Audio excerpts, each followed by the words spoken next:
guilty of crime.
Hello, everybody. What's up?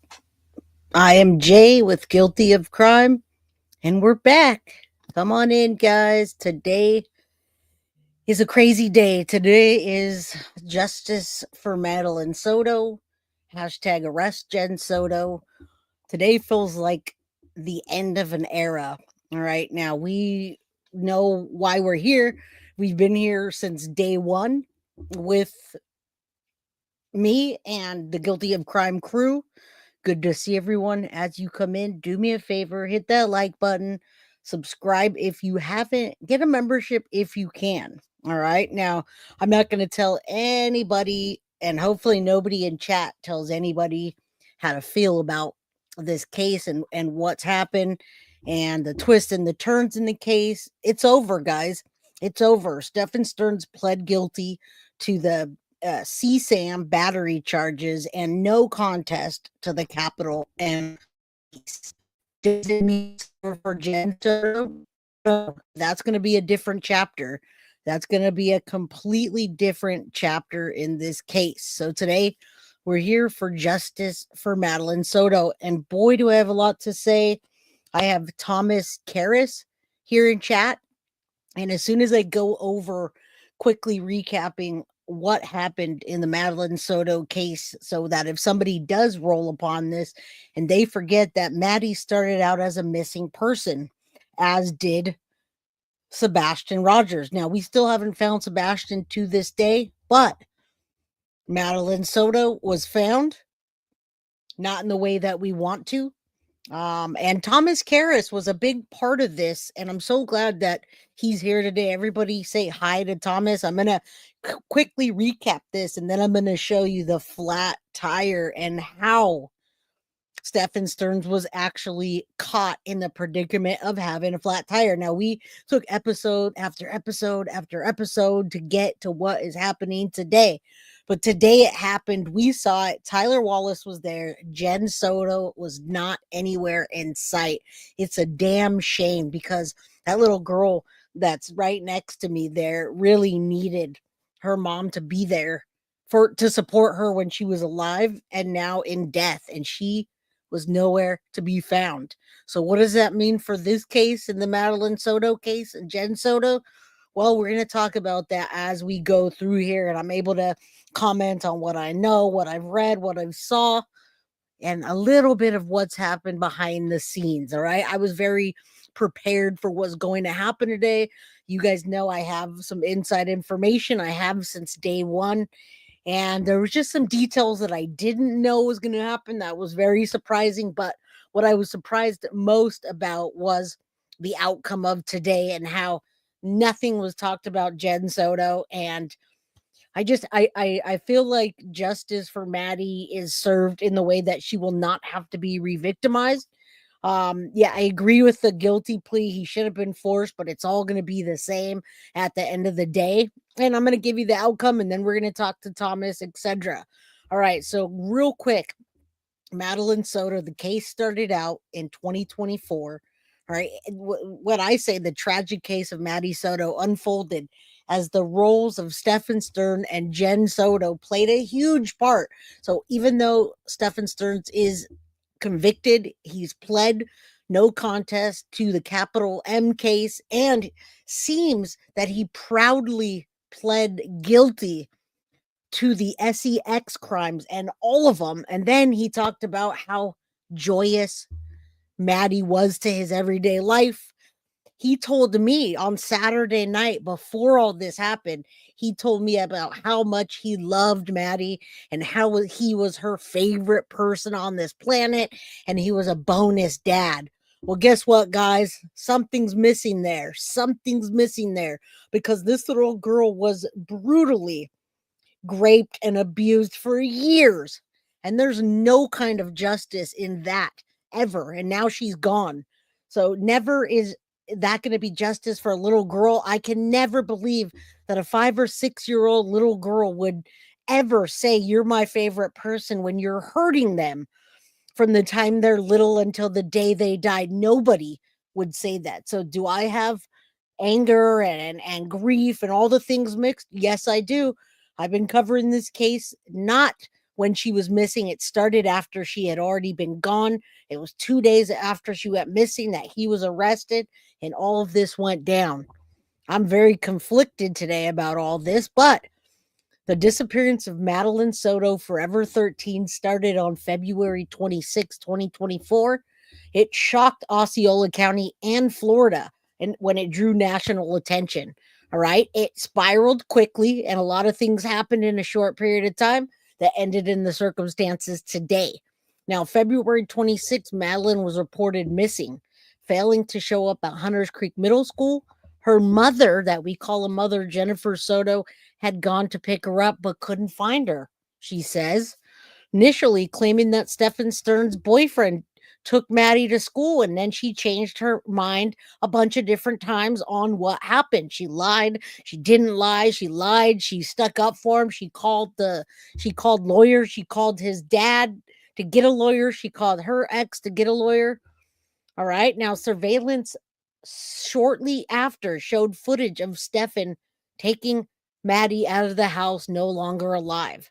The digital evidence discovered in this case was on the Google Drive mainly, showing the S3xual or CSAM abuse that Maddie endured.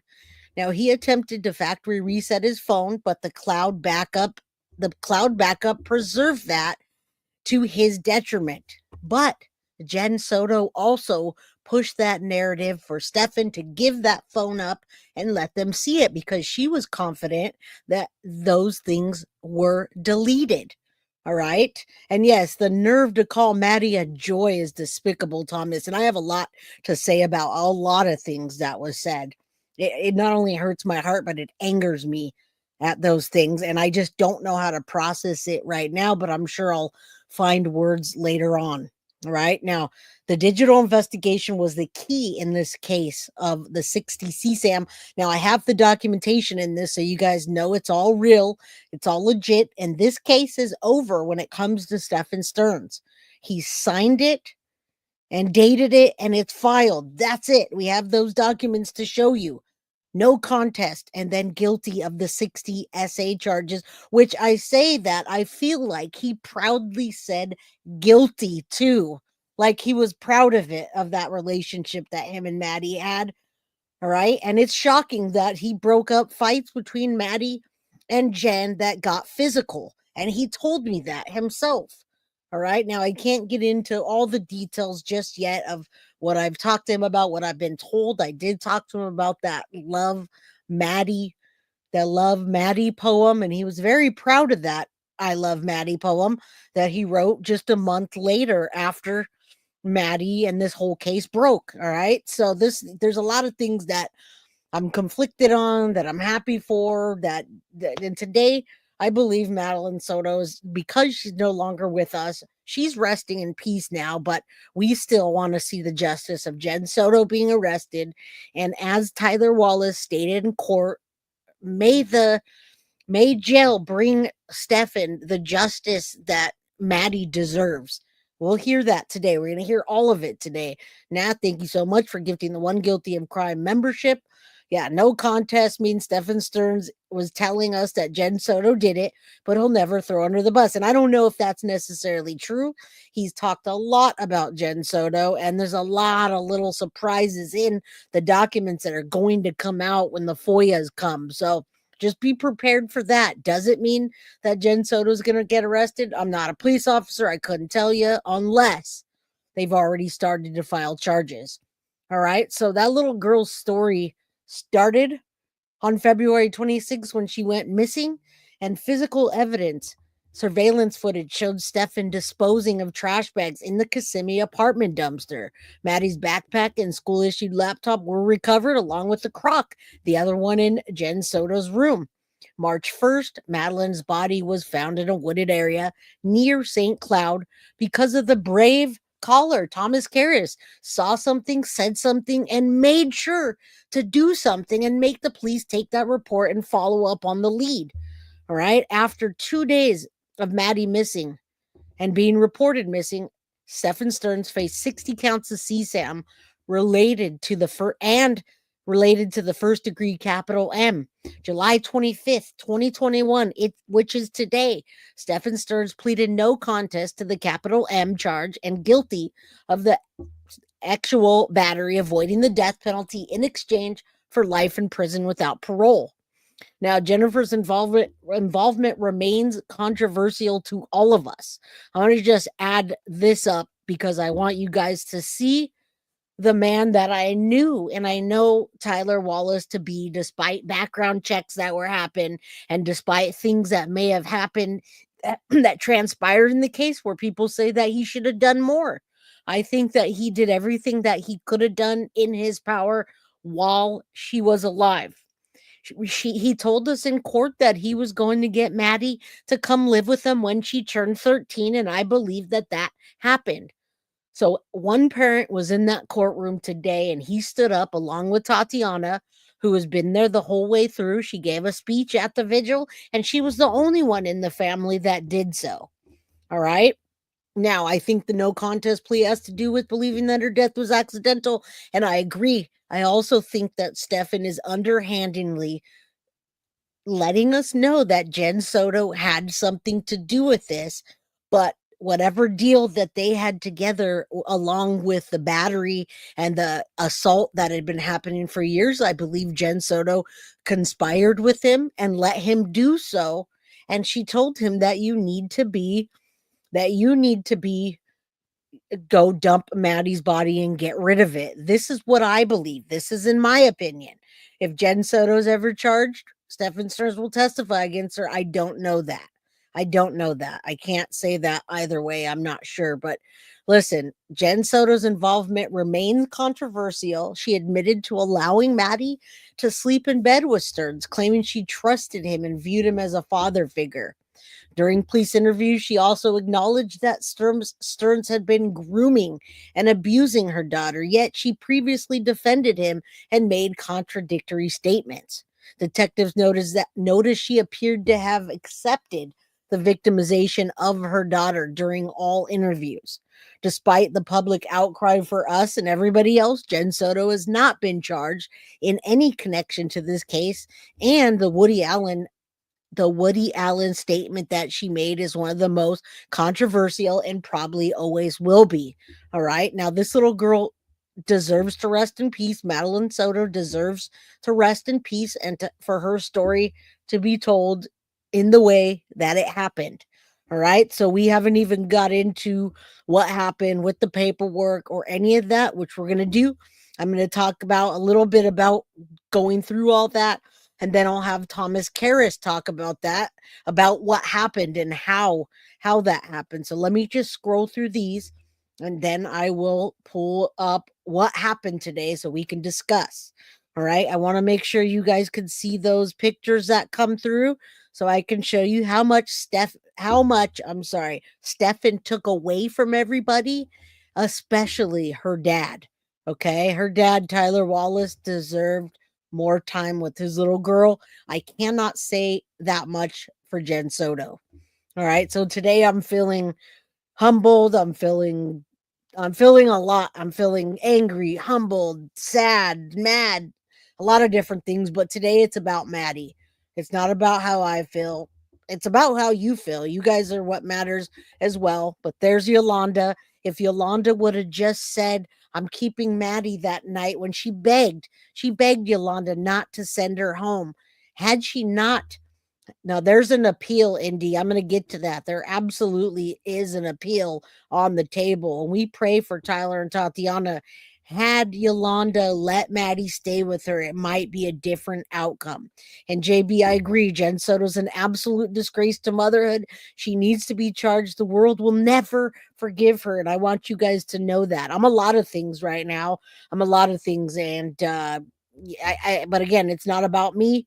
It's about Madeline Soto in this case, and what Tyler and the family and Jen Soto, what you're missing out on is that little girl growing up and being in society and finding out what she'd do and getting married, and before that dating, having a normal life with her dad, showing her how a man should treat her, not how Stefan, a bonus dad that he calls a bonus dad, should treat her. That is not what happened here in this case. And it's over now. It's over. I don't know what's going to happen with Jen Soto, but this part of the chapter is going to be shut very soon. Yeah, Maddie's dad did speak and he was there. And that's why I'm showing these pictures today, because I want to thank him for being there and showing up for his little girl when nobody else did. Now, the grandma did, but it's different. There's no parent. I didn't see Juan today. If you guys did, let me know. That's Grandpa. All right. Rest in peace, little beautiful Madeline Soto. She's never going to be forgotten. There's a bench out there that shows that.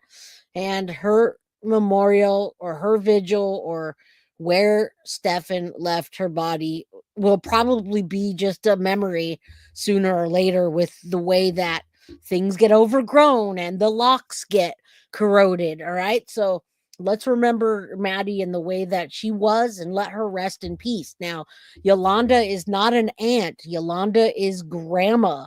Yolanda is Jen Soto's mom and Stephanie's mom and Maddie's grandma. All right. Yeah, I'm not victim blaming anybody except for Jen Soto here.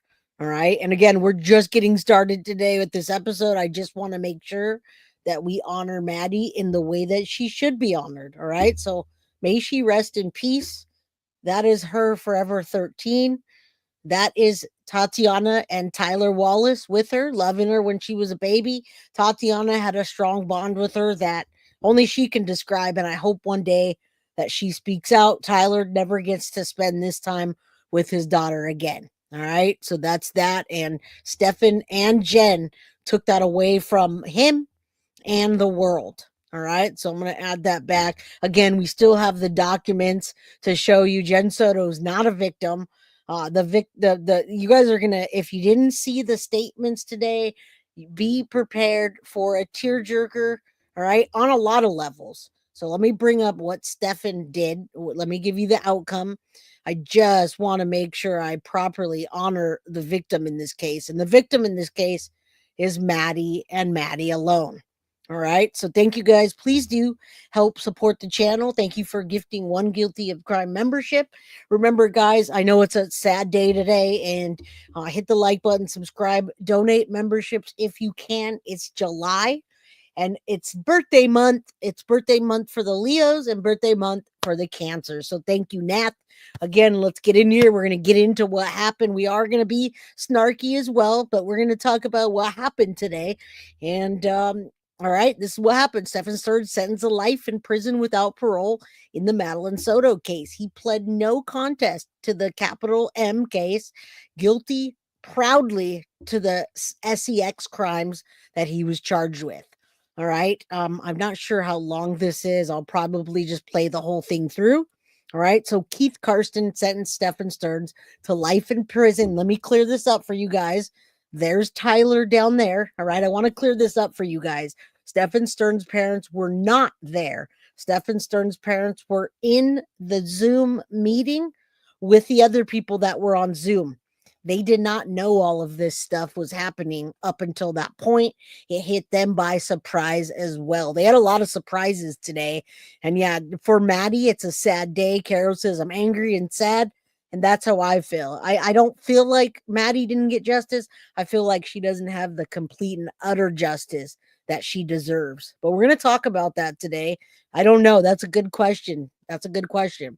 All right. So Keith Karsten sentenced Stefan to life in prison without the possibility of parole. I'm sorry, without the possibility of parole. It says that there, but then they say something later. So it says in prison without the possibility of parole. I'm not sure if this is correct for the capital M in the Madeline Soto 13-year-old case.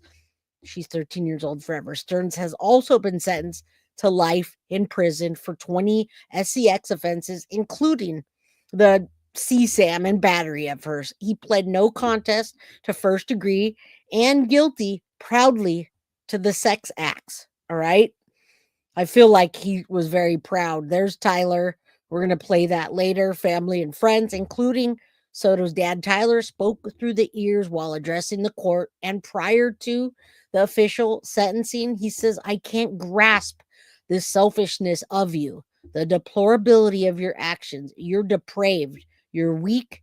You're a coward, Wallace said. It doesn't heal with time. Now, you know, he was talking to Stephan Sterns. He was right next to Stephan Sterns. So this guy, Mike, he was been reporting on it the whole time with Fox or News 6. He said not guilty plea in the RAPE and of Madeline Soto last year.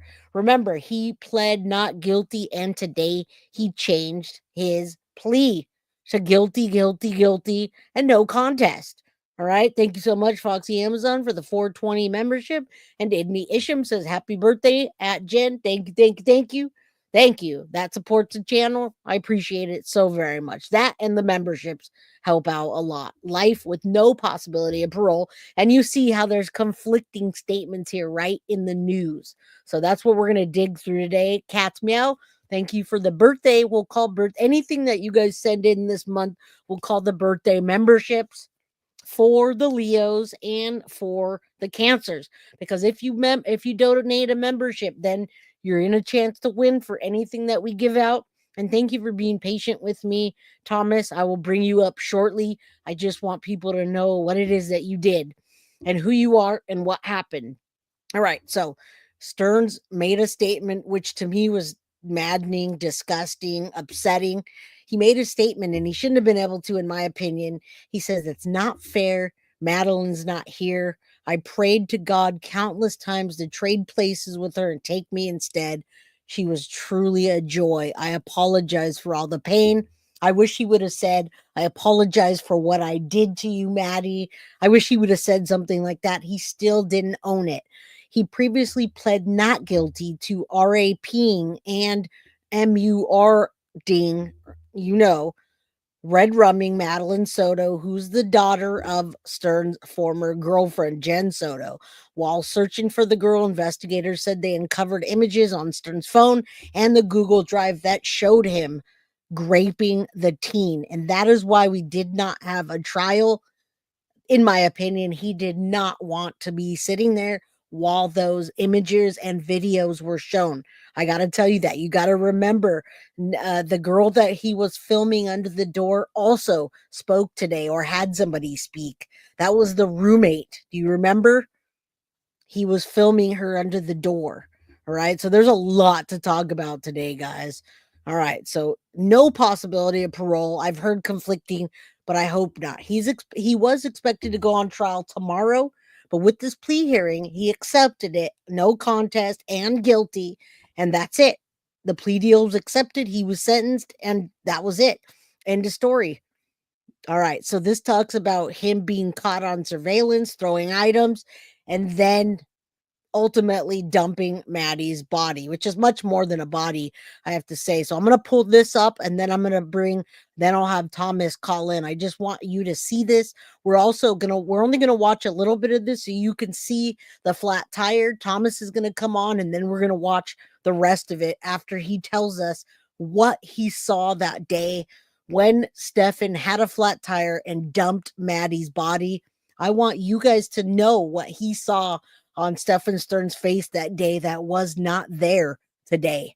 That was not there today. That anger and what he did to Maddie did not show up in court today. Liz said the maggot told his parents he was so drawn and skinny that he was worried about himself. They haven't seen him, and now they had a chance, at least Chris, who's healthy. All right, let's listen to this real quick, and then I have the phone line on for Thomas to call in. Thomas was the one that saw something, said something, and did something. He saw Stefan changing his flat tire, and that's how he got caught for dumping Maddie's body where it was. The witness stated he saw the suspect vehicle, a silver sedan, pull off of Hickory Tree Road, and the subject with a tire iron in his hand, wearing a black shirt and a green hat on backwards, standing near the vehicle.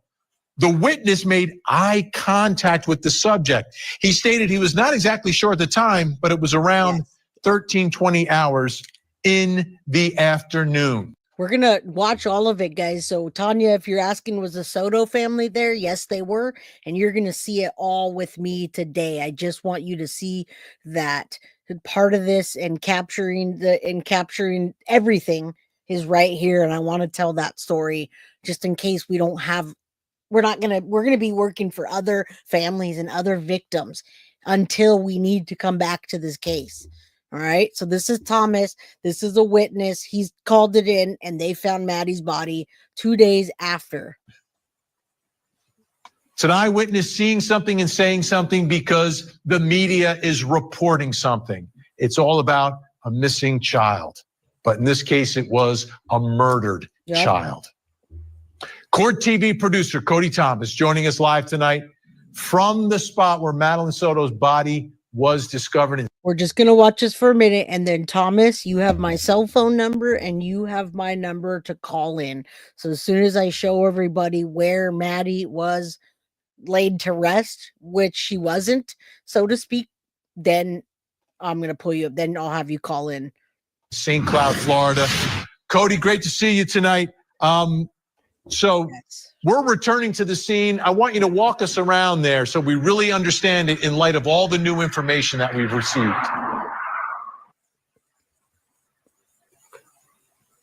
These calls they got in this. All right, so that's all. Let me see. I have one other thing I want. Oh, there it is. I just want you guys to see the area where Thomas was driving.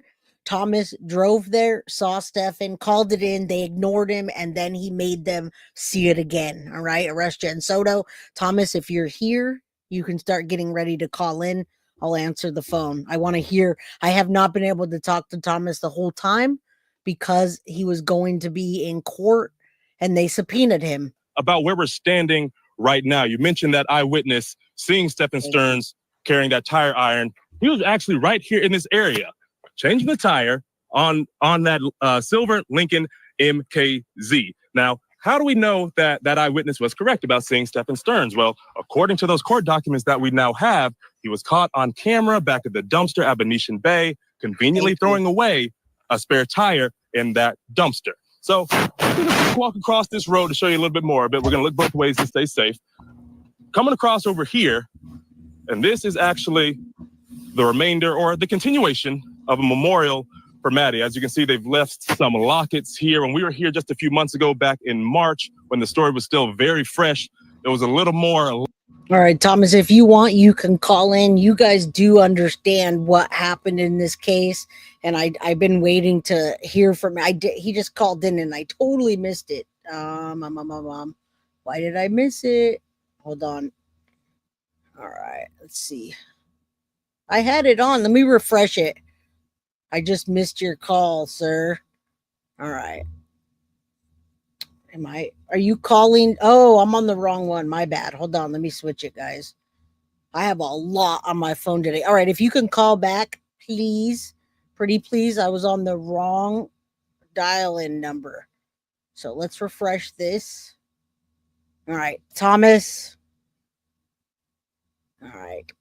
I just missed it. Come on. All right. Let me press play so you guys aren't waiting. Luster to it, but obviously this community still cares. And actually, as I'm reading the sign right here, it says the memorial display is being relocated, new location to be announced. So obviously, members of this community still care about calling in this on my story, phone but for what's some most reason. Hold on. important. Yeah, I was trying to call the first number you gave me, but it wasn't working. Oh, okay. I forgot to switch it over. Or do you want me to just take it on speakerphone, or do you want to try call one more time? I'll call one more time. Okay, then I can hear you on the computer. 408-538-1516. Thank you. All right, bye-bye. All right, so he's going to call in right now. Thomas Carris. I missed the first one. It logged me into the wrong thing. So thank you, Cats Meow, so very much. And Catherine Shapit. Thank you. Thank you. All right, I'm going to, if I can't get this, then I will. All right, there we go. That first. All right. All right, here we go. Let me I got you. Let me just share the screen real quick, and I appreciate you. 1 second. I haven't done call-ins in a while, man. All right. I know it's been a minute. It has. All right. Can everybody hear? Can everybody hear him? Let me turn it up a little. All right, we should be able to hear you. Hello. Okay, sweet. All right, can you guys hear it? Yeah, let's make sure. Yeah, can everybody hear Thomas? Thomas Carris is on the phone, guys. Let me know. Yes for 1, 2 for no. 1 yes, 2 no. Yes. Okay, go ahead, Thomas. Well, let's tell us about that day. Anything you want. Okay, so I guess I'll kind of start off in the middle of the week. I guess when she first got reported missing. I guess it was the morning after. I remember being waking up to the missing child alert on my phone. Yeah. It's like one of those things that it came in 30 minutes before I was actually gonna get up, and I was like, so it became an alarm. But then I remember seeing later on in the day, her face being posted that she's missing and stuff like that. And for some reason I was thinking human trafficking, Right. that's kind of big down here in Orlando and stuff like that. People getting picked up and stuff. Yeah. And so it was kind of thinking of that. And so I didn't really put much thought to the case at all. Nothing.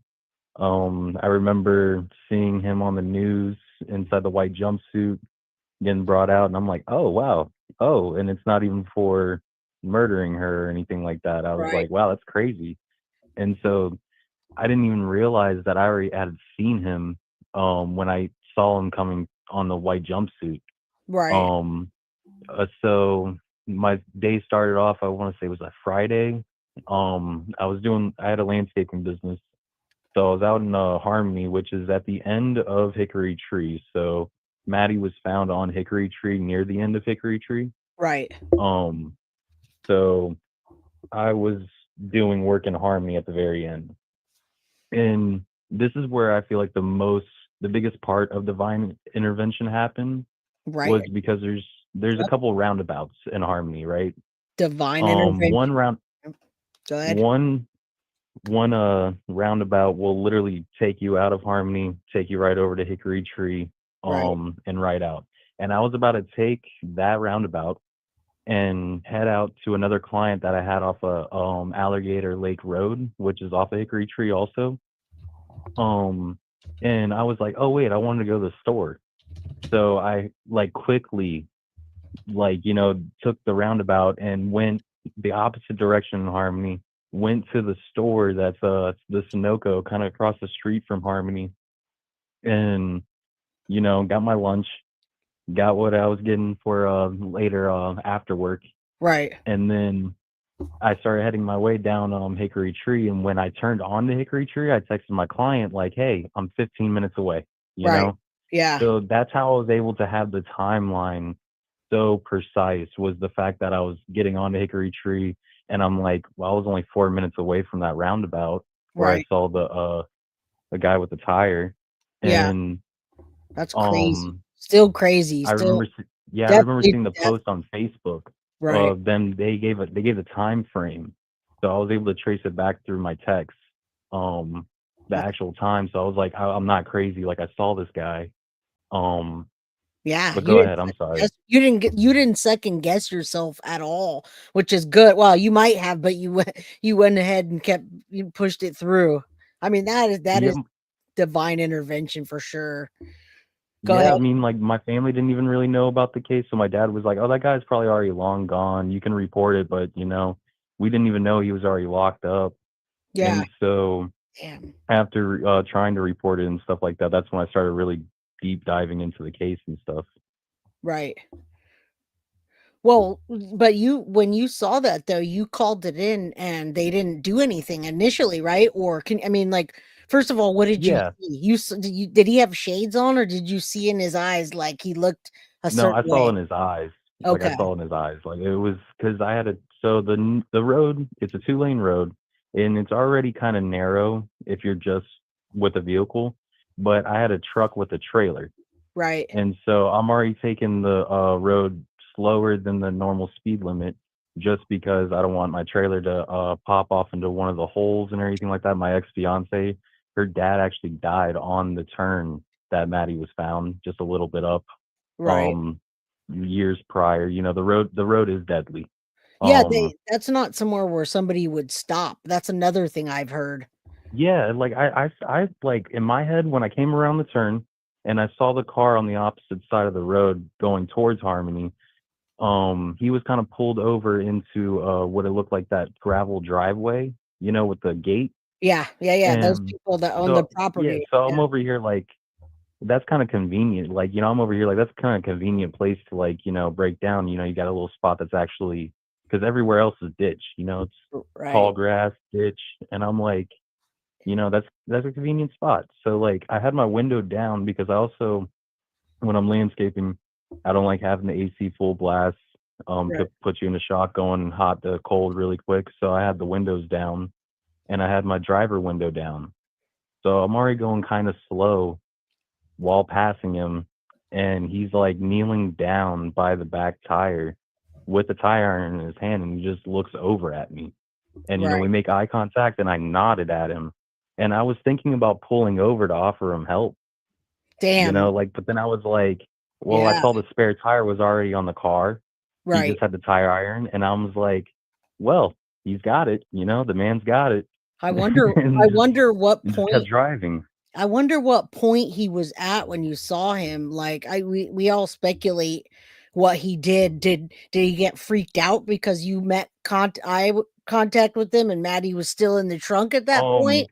So by the time frame that the cops gave, by the time I passed him, it sounds like Maddie was still in the trunk Oh my because goodness. yeah, because the time frame that I sent the text out was I believe at 1:20, 1:24 around there that time Right. period, and it's only like 4 minutes from the start of Hickory Tree where I started to Maddie's spot, Right. and that's where I feel like, and they got him on the camera 10 minutes before that at Nolte. Right. So that I don't feel like he had enough time to get her out of the trunk and run Right. across the street. I feel like he was pulling over, but like that's what still gets me is like I saw the spare tire on the car already on, Already like on. it, Yeah. yeah, I didn't see any demolished tire or anything like that. Right, which later on we know it to be he drove for a long time on that tire until he had to stop, it seems. Yeah, yeah. Like he rode it to the rim, like which Yeah. that's crazy, Well, because yeah, he where had they a first, body. He had Maddie's body in the trunk, possibly yeah, when so you like saw him. when well, what gets me is that yeah, she could have been in the trunk, Right, but when I went back to take the pictures after Crime Line hung up on me, right. she was definitely behind me in the photo with my truck, like in the photo, like towards Oh, the wow. red shipping container. And And that really hit like an hour later when the news started reporting, like, we found her. And yeah, I'm over here like I was like, like, oh my God, like I was just hoping that like they could have found her by starting that trace from there, not that he pulled over and actually dumped her body there. right. And Um, it was right there. yeah, and what sucks was that like, when I showed up to the spot to take the pictures, because after Crime Line hung up on me, I was smelling like a small, like a dead animal. It smelled like roadkill a little bit, but it was faint. It was coming from like, the wind would carry it. So I Right. was trying to find out where that was coming from, but didn't see any roadkill on the road, nothing like that. Damn. Didn't see any bags in the ditch. That's what I looked for. I wasn't really looking for her body. It's not something that I wanted to find, Right. but if I would have saw like a black bag, it would have been like cops need to come down here right now, Right now, yeah. just because I saw this guy. Did you Yeah. give them the photo later on? Did they ask you for did you have Oh, to turn the that photo day, in? Okay. the hour before that, they found Maddie's body. So what happened was after Crime Line hung up on me, my heart kind of just sank, and I'm just over here like, no, because what if they never find her? And this was that missing piece. So like I got my son. He was asleep. I had to put him in his car seat.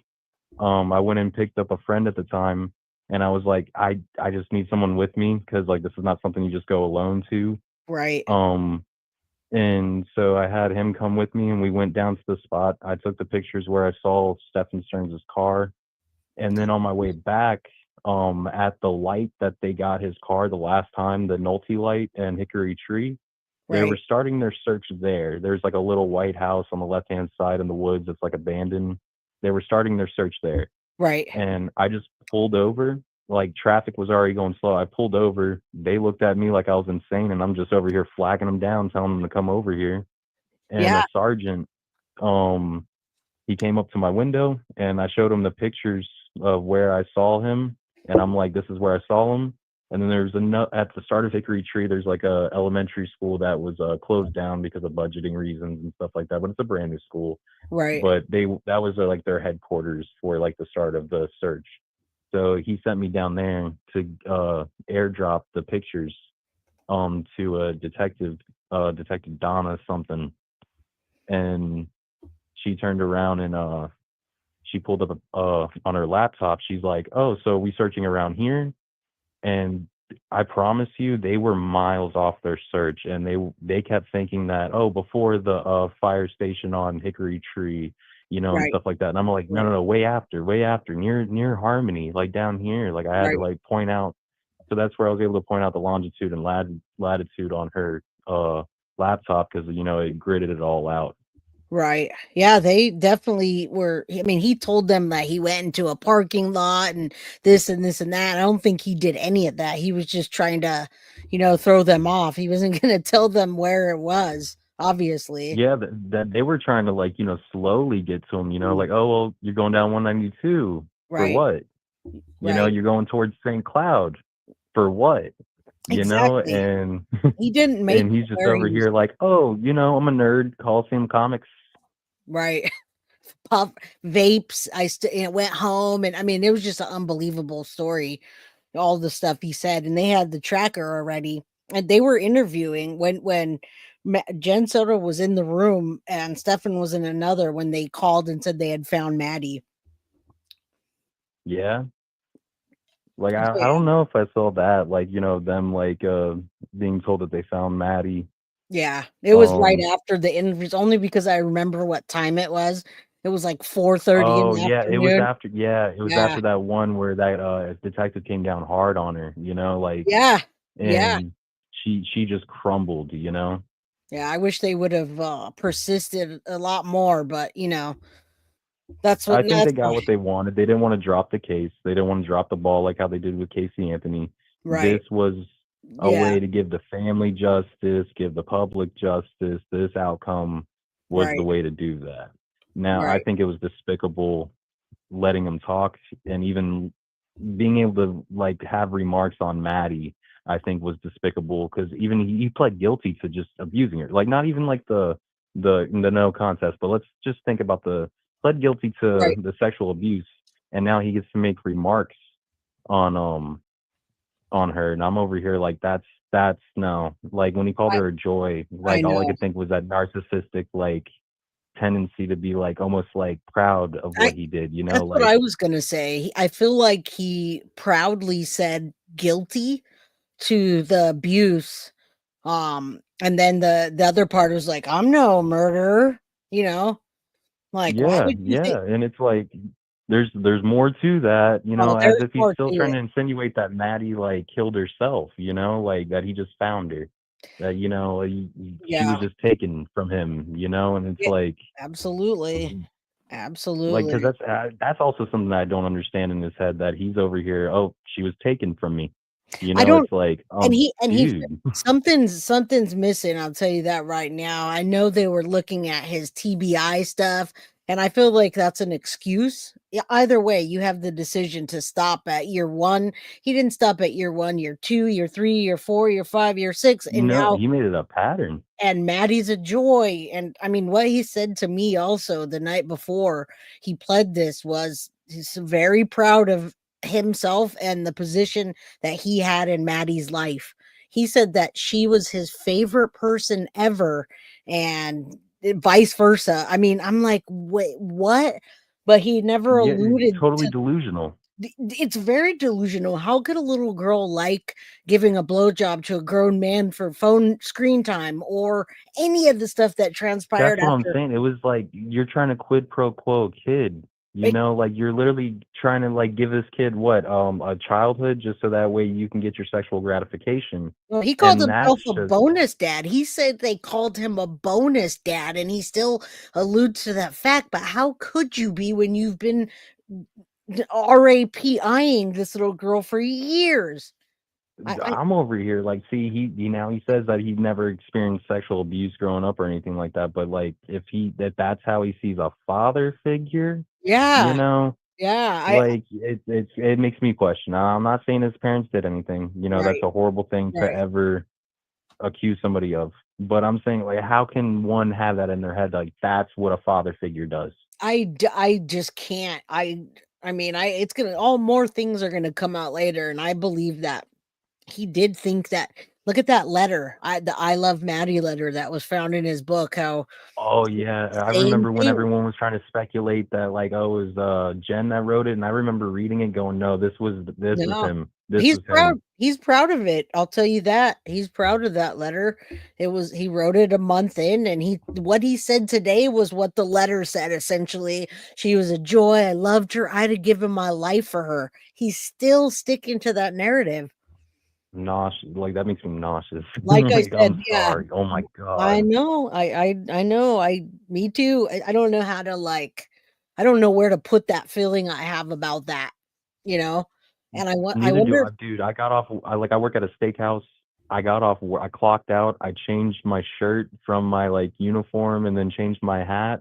And I bought a beer right there at the bar. I was like, it's been a day. Like I found out what happened at work. I was like, halfway through work, I was like, no, this isn't a good day. You know.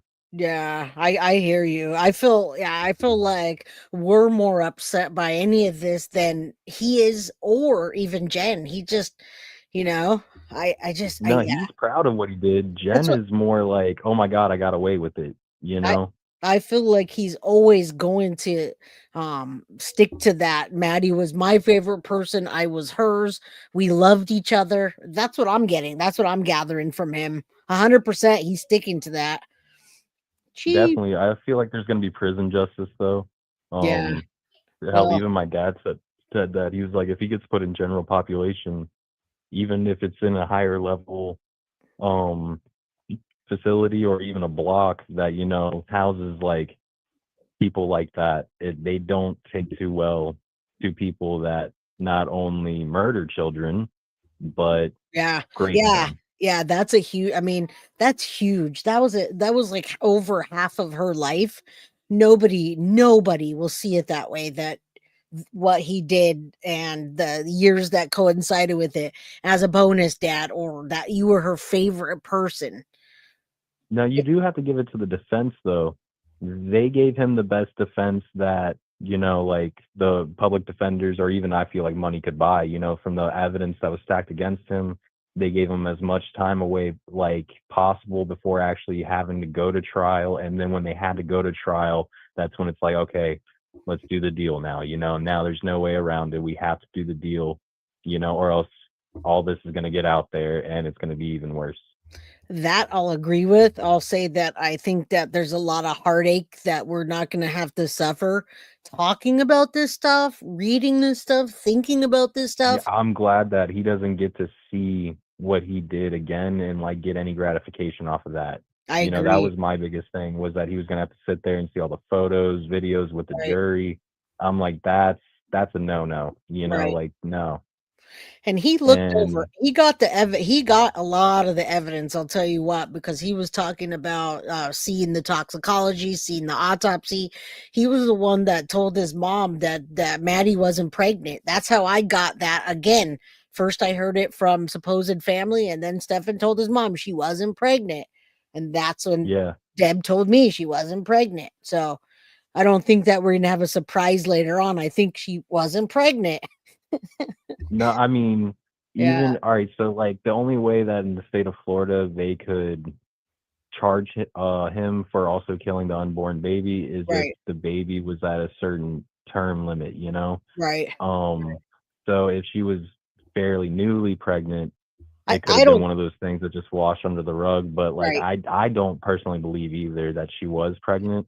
I think they Um, really would have pushed for the death penalty. If that were the case, I don't think they would have done this deal that they're doing. And I don't know what's going to be sealed and what's not, because Florida is a pretty open state, you know? yeah, I mean the state itself could have been big on wanting to do the deal too, just because of what happened with Marco Lopez. Right, The defense could have pushed that, oh, the handling of the case was bad.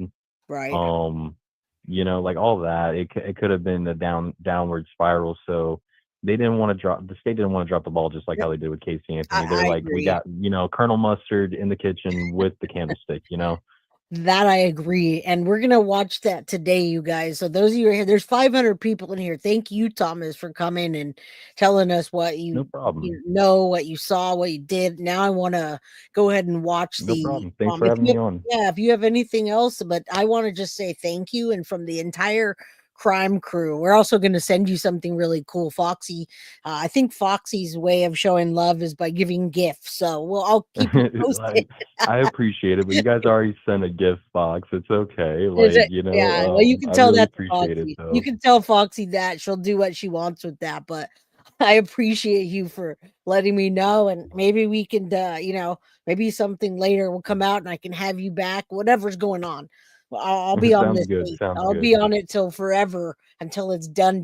But thank you, Thomas. I appreciate you. No problem. Thank you for the good reporting. All right, you take care. God bless. You too. Bye-bye. All right, everybody. That was a pleasure to finally be able to talk to Thomas. Now we're going to go over what happened today. So, this is a bit of a longer episode. I do want to show you guys that I have the.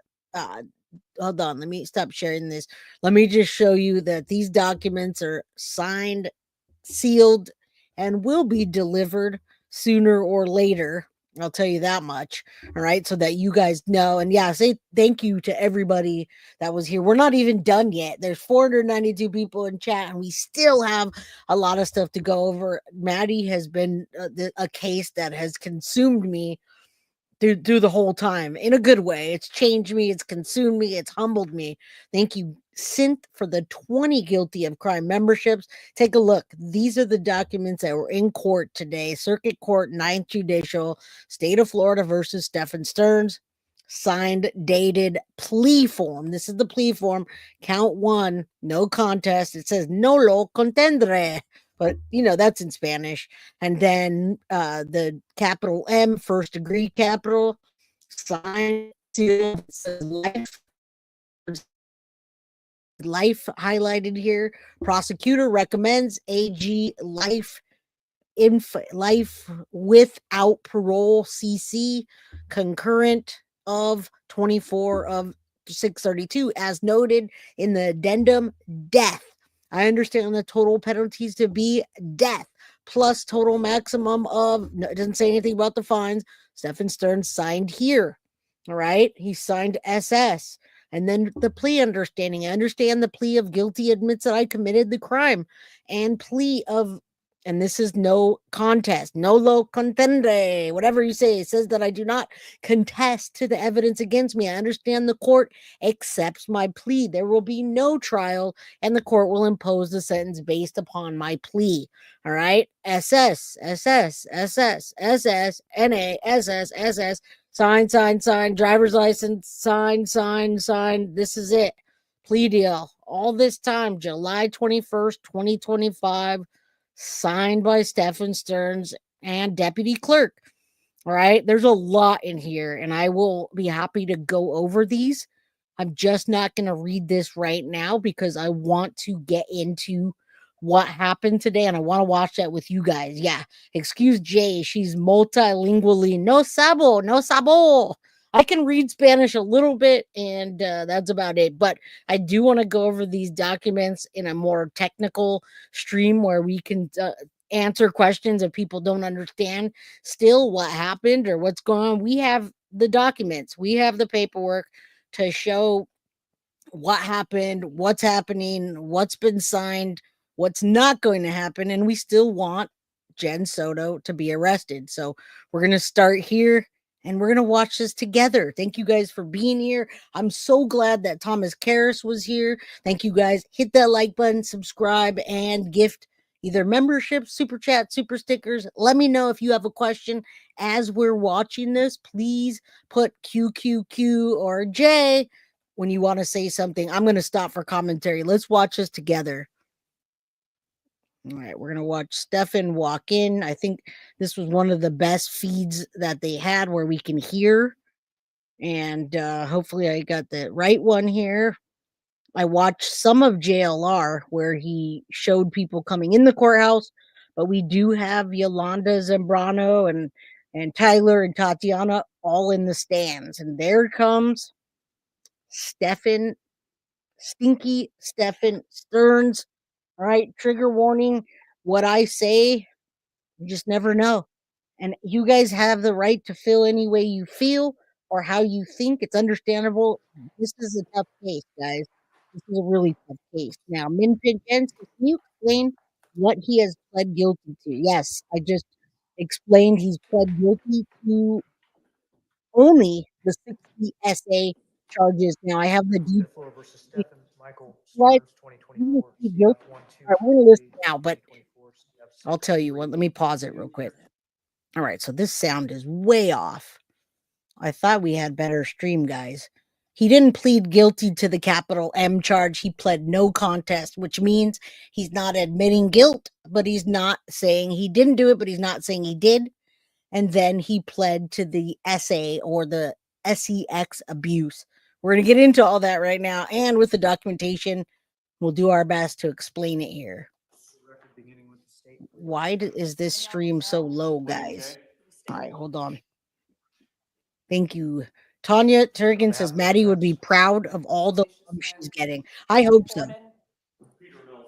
We've been doing this for over a year.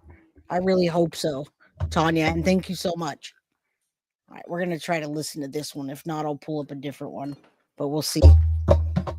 Just check in your ears. It's different sound. There's one on the left and one on the right. I want you guys to hear this. Can they still arrest and prosecute the potato? They absolutely can. There's nothing to stop them from doing that. There's not a guilty plea in the case, which means they can still investigate and arrest Jen Soto. There's 444 people here. Say a prayer that Maddie gets the justice she deserves. We want Jen Soto to be arrested. I still don't know how I feel about today all the way. We have an online presence named Stephanie. Remember, Stephanie is Stephanie Soto, you guys.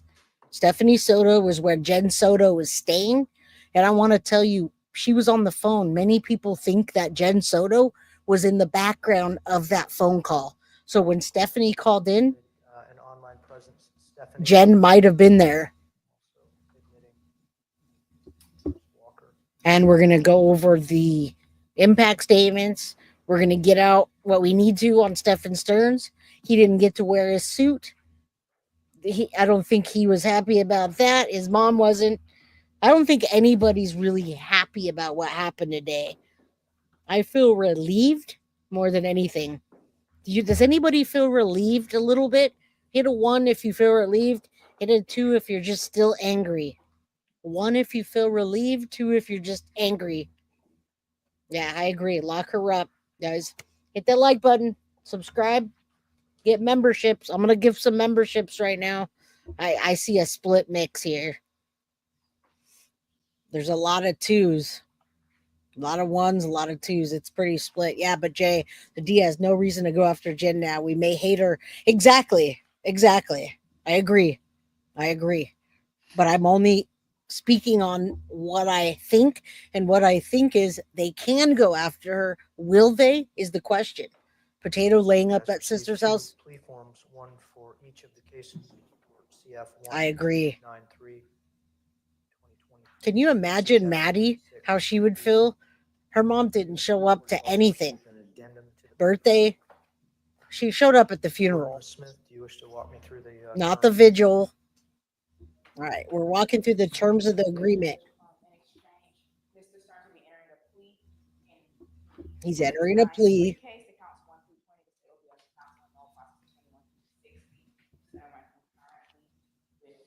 Hold on.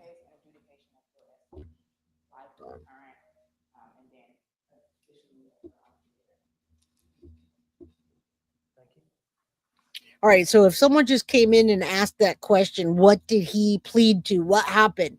He faced 60 counts of CSAM, or child sex abuse.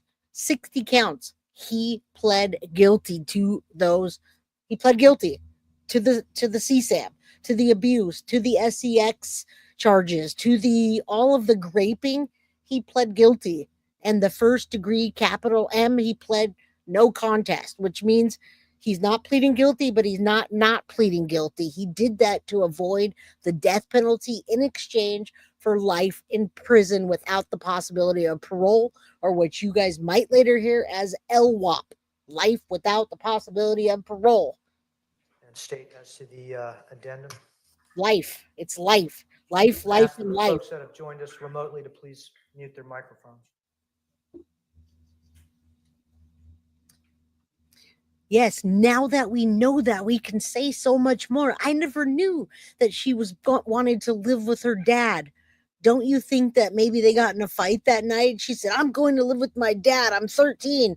And then she got choked. What do you think? It opens up new possibilities. Will we ever know? I don't know. Maddie's dad has always broke my Any heart. special considerations I've- in the addendum to the police? I've never bashed Tyler Wallace. I don't have the heart to. I cannot bash Tyler. Thank you so much. 2, I have the utmost respect for you, Jay. Thank you. Thank you, Tanya. Thank you for the $2 super sticker or super chat. Thank you. Yeah, that's a good possibility. I had 4 root beer barrels during the court case. I love that you guys are so respectful today. I don't see anyone in chat like cussing or saying really bad things. I think we're all humbled after this case, and we've grown a lot together. Carrie says the volume gets better. It's court TV audio. They were the ones allowed there. Thank you, Carrie, my friend. We've met a lot of friends over the last year and a half, or however many months it's been as well. February, March, April, May, June, July. It's been almost a year and a half, guys. Hashtag Jen Soto for prison. I honestly think Judge did not like the sentence he gave Stearns, but it was all discussed last week with both sides. Filed a notice of intent to seek the penalty of death. That was on Yes. June 7th, 2024.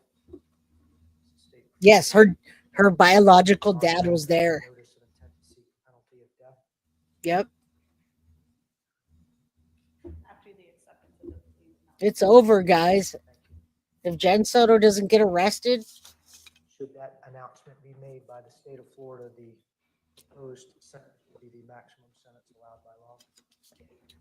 I'm going to place you under oath. listen up. Placing Stearns under oath. Do you solemnly swear or affirm the testimony you are Now listen how loud he speaks the whole time.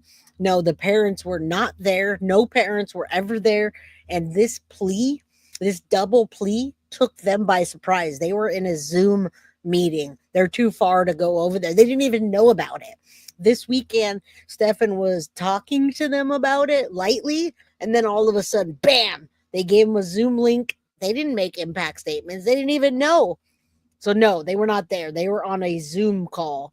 And thank you for the super sticker, Min, Pin, Jen. Thank you for being part of the community. Let's go. Listen how proud he sounds when he pleads guilty to the CSAM. Are about to enter into this case to be the truth, the whole truth, and nothing but the truth. So help you God. I do. So proud. I have two plea forms in my hand. Listen, The guys. document looks like this. Second document looks like this. They're each plea forms for your respective cases. They each have a signature.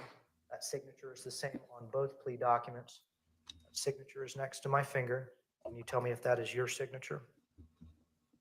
It's hard to tell from here. Will you provide these forms? Thank you so much. Arrest Jen Soto, member for 5 months. No, he's not going to get appeals. It's life without the Yes, it is. possibility of parole. But I want to hear this about Put the your appeal. signature and a set of initials after each of the 26 paragraphs on each document, those initials being SS. Tell me is that you have had an opportunity to read these documents. Do you have any difficulty reading and writing the Oh, English let me- language? I have no difficulty. I have no difficulty, he says. Very Signature arrogant. indicates that you are aware of each of the 26 paragraphs and all of the terms and. All right, I'm going to give conditions some of these membership, documents. folks. Is that correct? That is correct. I have a secondary document. It is an addendum to the plea form. That document is 4 pages. All right, we're going to watch it together. I'm going to give some memberships, guys. We're here for another 45 minutes. Buckle in, hit that like button, subscribe if you haven't, get a membership if you can.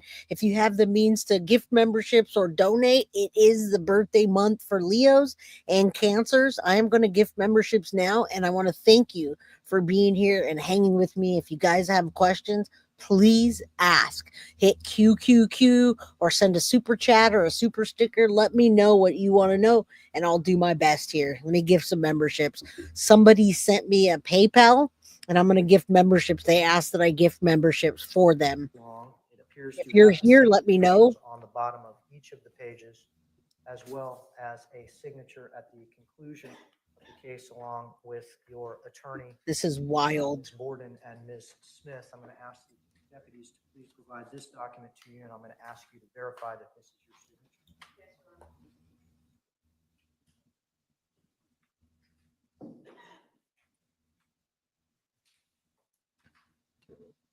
Yes, it is. What your signature on this document There you go. tells me 5 is that more, you guys. have had an opportunity to read this document, go over it with your attorneys, and you understand the 13 additional He was not there. conditions of your plea agreement. Is that correct? Thank you so That much, is Ed, correct. for the super sticker. I appreciate you. Grandpa Juan Each of the plea wasn't form there. goes over what your trial rights would be. Grandpa Juan is not. 2024 CF 1293. You were charged with the allegation of first degree Thank you. I premeditated appreciate you. murder. Thank you. 2024 CF 632. Lisa are and charged Brittany. with Oh, 60 counts. The first 60 counts of first. 9 counts being sexual battery with a child 12 to 18 years. Listen to this, what he's charging. This is the first where he's going to plead guilty to the 60 counts of CSAM abuse. You know what I'm saying? Very proud and loud about it. And welcome to the new subs here. Thank you. Of age counts 10 through 13 being sexual battery with a child 12 to 18 years of age. Counts No problem. 14 through 20 being lewd or lascivious molestation.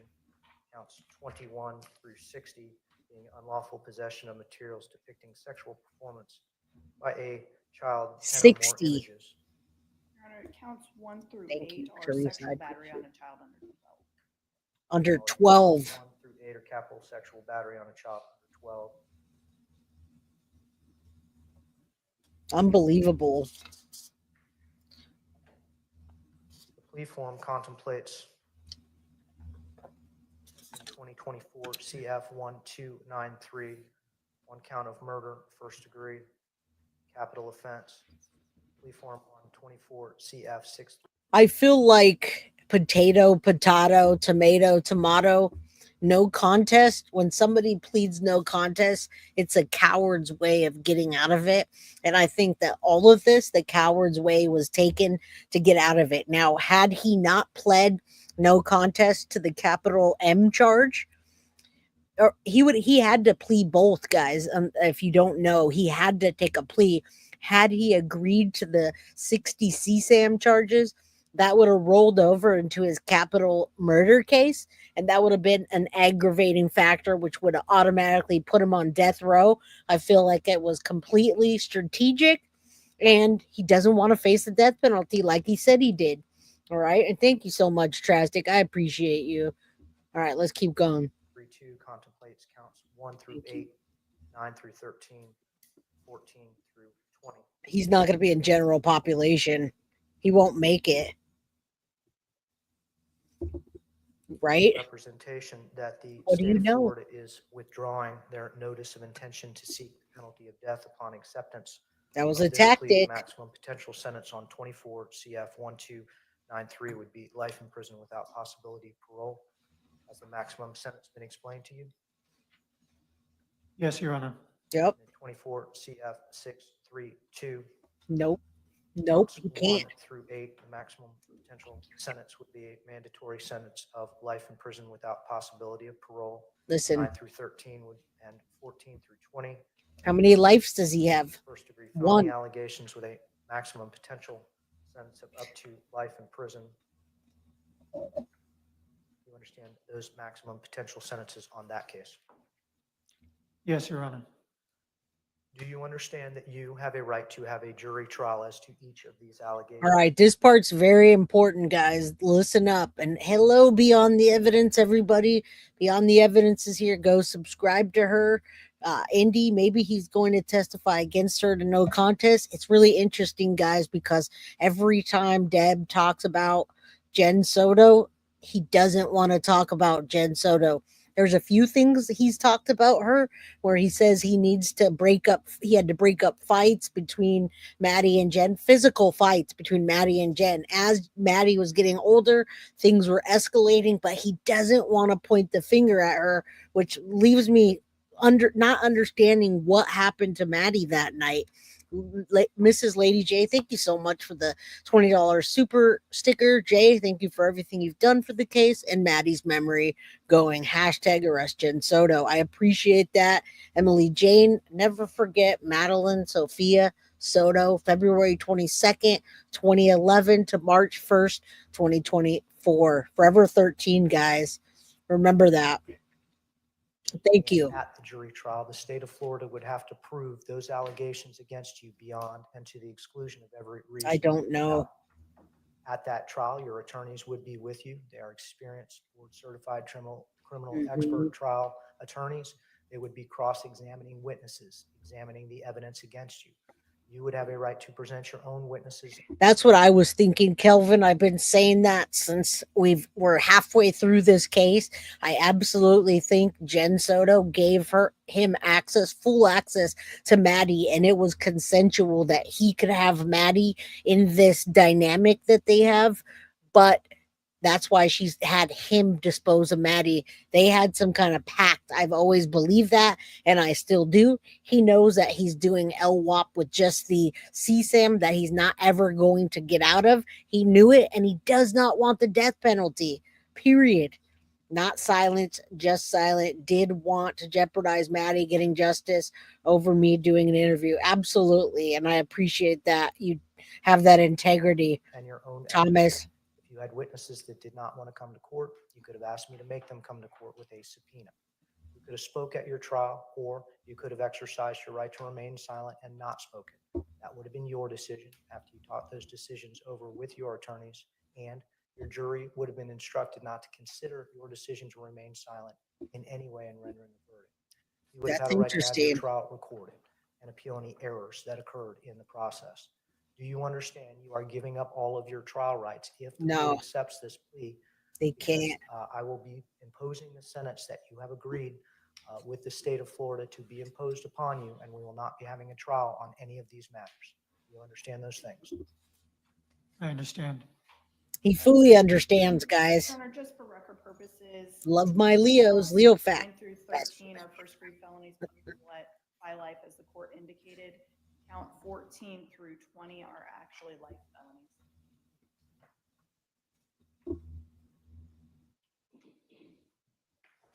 They take a partial of the commissary. They take a partial restitution.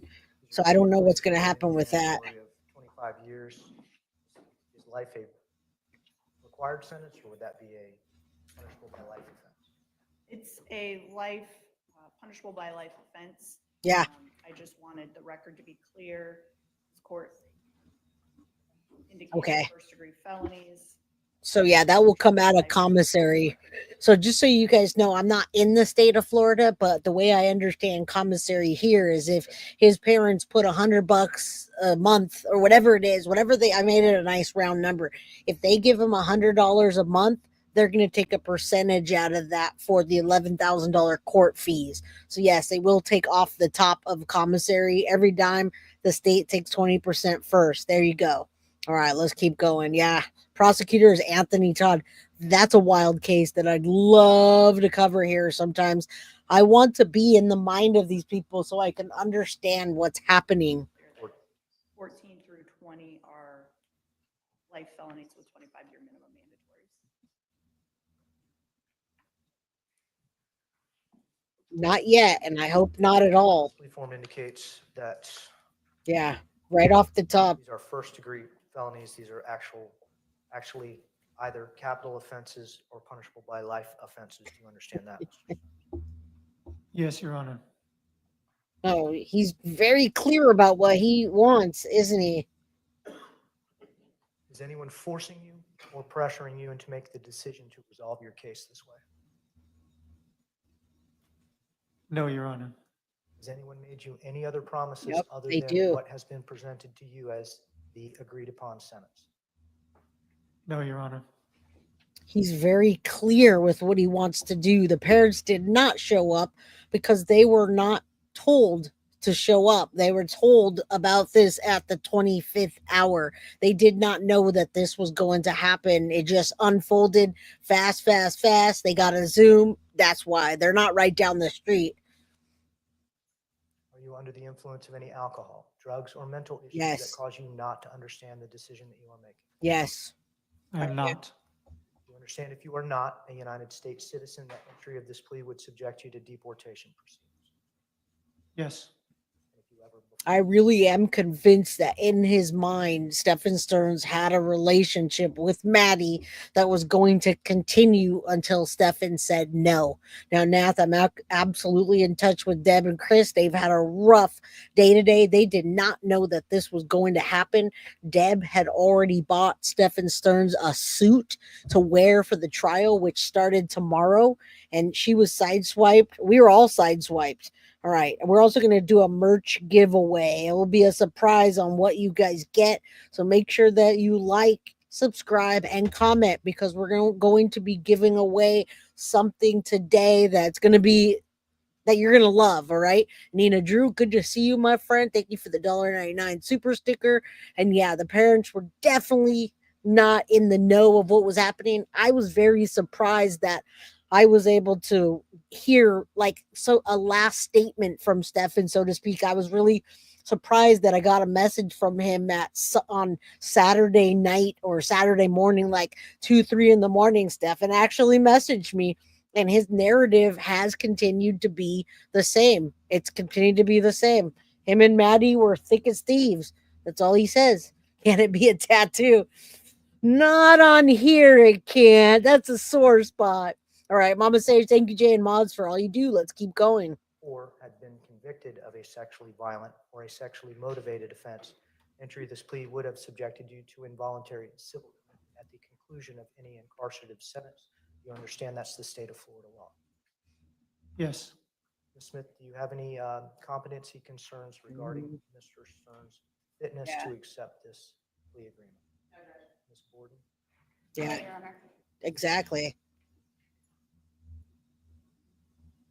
Tyler breaks my heart though, guys. When Tyler comes up, it really breaks my heart. And yeah, you guys do have to be a member to win. So we're gonna give away a surprise Sterns, merchandise. based on your And you have- responses to the court, based on your indicating that you have reviewed Yes. this decision with your attorneys, based on your initialing of the plea form and your I have acknowledgement that you documents understand now. all the terms and conditions, rights and obligations on these plea forms, including the addendum.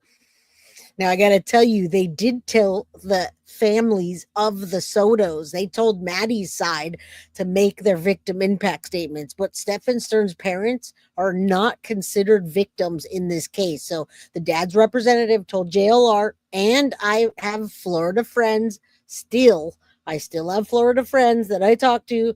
They were in court. They saw what went down. They saw who wasn't there, who was there. They told me all the weird little things. So yeah, they were not notified, but the victim's family was. All right. So I had no idea that this double header was coming today. We're also going to give away a Foxy box as well. So 2 giveaways. You just have to be a Guilty of Crime member, which is $2.99 a month. If you're lit up in green, then you could win a Foxy box or a surprise from the merch store, which is always $30, $40, $50 worth of stuff. So $2.99 for 50, 60 bucks worth of stuff. I think that's a good deal. All right, let's keep going. We got a lot to get through and 2 giveaways. The court is going to make a determination that you are alert. They You have were. an opportunity to discuss this with your attorneys. I agree. You are making this decision freely and voluntarily and without coercion. No, I knew that. Your plea. We knew that. Let me see the attorneys. Yes. Nice. You met JLR today? That's awesome. I enjoyed his coverage this morning when he was outside and we were waiting to see Jen Soto. I watched him for about an hour and then I just continued to watch this while I worked. I know a lot of people wanted me to stream this, but you know, I'm dedicated to my job that I have for the last 18 years, but I'm also dedicated to this case. And look at the family there, guys. You can see I cannot get away from Yolanda Zambrano. She is very distinct. When I see her, it is Yolanda. And some of those people that you see here were the ladies that were in Yolanda's waiting room. You remember when Body Cam came to Yolanda's work where she does taxes and those things? Some of those females were there. Angelica Negro was also assaulted by Stephan Sterns. He took over 100 pictures of her in the bathroom underneath the door. So Angelica Negro made a statement and they spoke it in English. He was killing me. I was so worried he was talking out loud as family walked by. Wow. The bald dude is the one I did my initial interview with. The bald dude. Hey, he took it. And yeah, JLR is pretty dope. He's very come on in, but I respect his style and his boots on the ground. Jen's roommate spoke. Yeah, her roommate was Angelica Negro. Angelica Negro was the roommate that also is the best friend of the Sotos. And there's another one, but Angelica was the one that was being filmed under the door. She is guilty. Go get her. Yeah, Jen Soto didn't show up for the memorial, didn't show up for the vigil, didn't show up for Maddie's birthday party. And we now know, I stand corrected, that she did show up at the original funeral. The original funeral was just family. All right. Thank you, Beyond the Evidence, Marvelous Marv, for becoming a YouTube member. And She's Crafty, a new member. You guys, I hope one of you guys win something. All right. Wait, let's see what you said. Who freaked out? She freaked out when they told her who. There would definitely be prison justice. Yeah. Do you remember when Tyler Wallace said he hopes that the inmates treat Stefan the way Stefan treated Maddie? All right. Yeah, a lot of us forgot about a lot of stuff, guys. There's a lot of stuff that happened. No, she did not go to the memorial. She did not go to the vigil. She did not call 911, and she did not go to her daughter's birthday party. And now she did not go to court for the sentencing against this monster. She should have went to court and faced him and said, I trusted you, Stefan. I trusted you with my daughter's life, and you let me down, and look at what you did. But she didn't do that. Do you want to know why? In my opinion, Jen Soto didn't do that because she knew what was happening the whole time, and she was getting monetary gain, whatever way you want to look at it, from Stephan Sterns. That's why she didn't show up, in my opinion. All right. There's a reason why Jen is absent from everything. She may not ever get charged, guys. Detective something. I'm horrible with names, but ask me what he was wearing on that day. I can tell you. That's like me too. Yeah, you didn't know about Angelica Negro was the roommate that didn't speak English. A very pretty Hispanic. I don't know if she's Guatemalan or they're all Hispanic and they speak different kinds of Spanish. So yeah, Jen's mom didn't care. Oh no, Jen's mom hated Stephan Sterns. Still does, I'm sure. All right, we can go a little past this. I just wanted to talk to you guys, and as this is pausing, it's playing, but we'll get back to it. I don't want to keep you guys here. Families loved her with all my heart. Hold on. Lewd or lascivious molestation. No problem. He says, yeah. Guilty. All right, I want you to hear this. He seems almost proud. First degree premeditated murder of Madeline Soto. Mr. Absolutely. Sterns, how do you plea Thank to first degree premeditated murder in 24 CF 1293? No contest. Hold on. Did we miss counts 1 through 8? All right. So that was the murder charge, and let's make sure we listen to it. They're going to do the murder and the CSAM. I just want to hear him. I just want to hear his plea. Just the way he's the loudest one in the room. It's interesting. Angelica, discussion with the parties imagine? regarding She's Venezuela. Let me correct myself. plea of no contest as to 24 CF 1293. I hope so. Premeditated murder of Madeline Soto. Mr. Yep. Sterns, how do you plea to first degree premeditated murder in 24 CF 1293? No contest.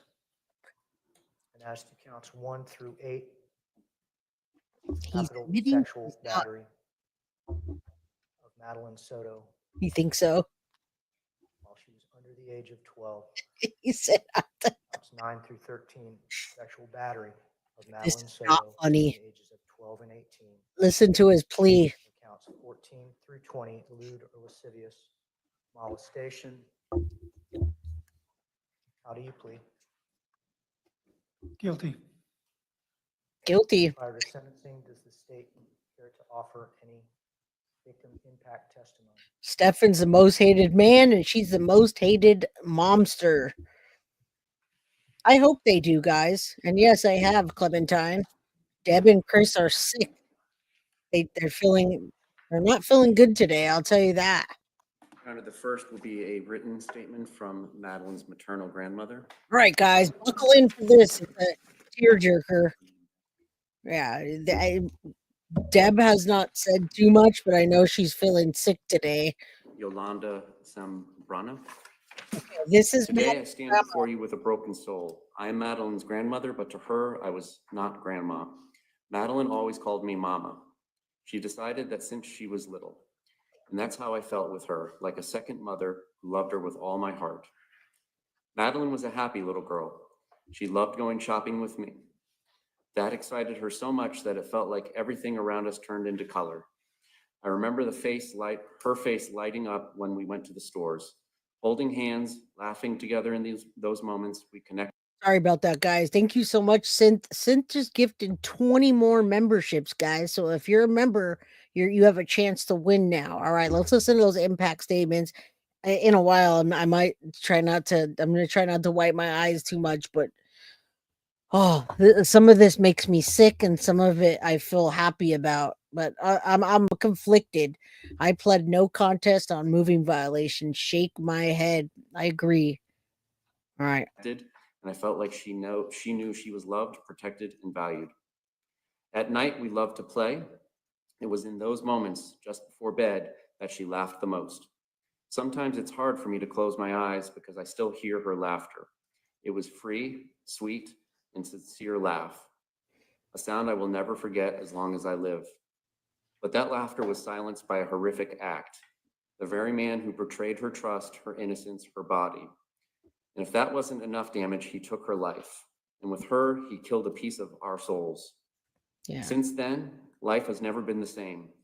Our family is empty and broken. There are days when the pain is so great that I feel like I'm drowning. And every time I think of everything she could have been, everything that was stolen from her, it hurts even more. Because Maddie wasn't just a victim. She was a little girl with a beautiful future, with a unique light, with so much love to give and receive. Today I am here because Maddie can no longer speak, but I can as her grandmother.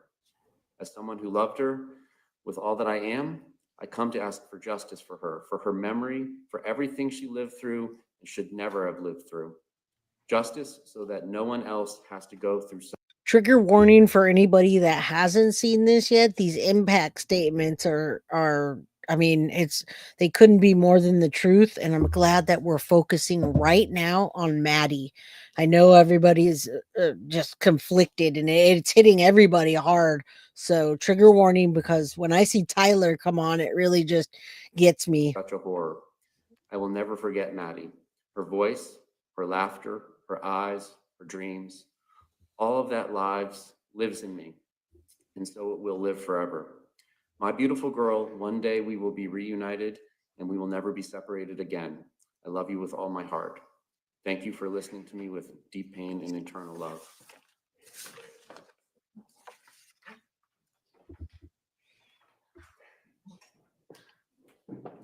I think one day Stefan's going to talk, guys. I really do. This is a statement from Angelica Negro Guerrero. That's the roommate. My name is Angelica Negro Guerrero. I lived with Maddie and Jennifer in the same house for about 2.5 years. Today, I take the liberty of expressing myself not just as a roommate, but as part of the family, as Maddie told me several times. How can I explain how this tragedy has impacted my life? I got to tell you guys, for those of you that just came in, Jen Soto does not write anything up. She does not come in. She does not show face. I have no idea what happened to Jen Soto or why she would keep herself not involved, other than the guilt is eating her alive. She knows that she had something with Stefan. She knows she had a deal with him, and she made a deal with the devil. Her daughter's gone. Yeah, she couldn't even write something. That's how bad it was. I'm gonna just say that this is, it's hard. It's hard to take in. I do think that Stefan's going to talk one of these days, and what he doesn't say speaks volumes, guys. What he does say to me also speaks volumes, guys. So many emotions. I am an immigrant and I have lived in this country for 4 years. I left my country, Venezuela, alone with just a suitcase in my hand in search of a better future. Venezuela has been going through the worst moment in history, run by people blinded by power and money, people who have stolen the future of so many. I've always been against injustice, abuse, corruption, and evil in general. I couldn't picture myself living in a country where I had to witness every single day how a small, corrupt group destroyed countless families and the beauty of my nation.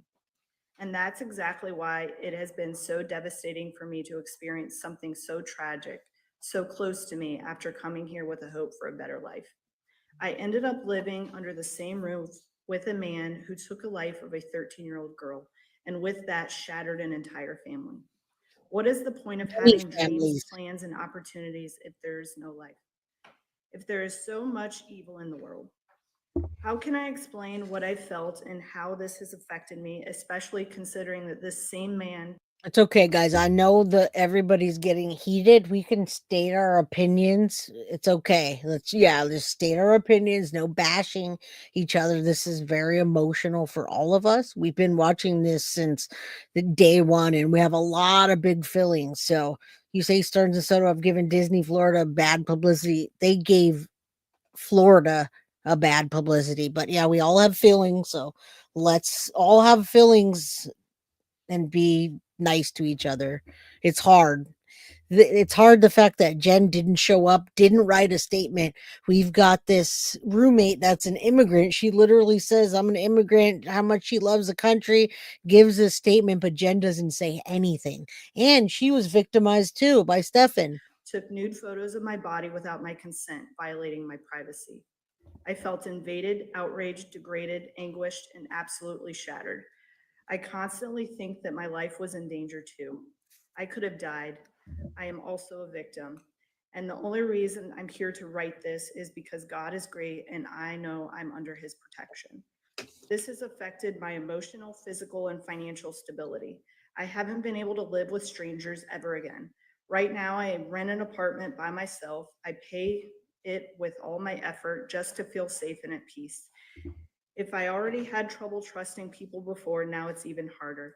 I can't imagine even handling a neighbor too close because it gives me anxiety.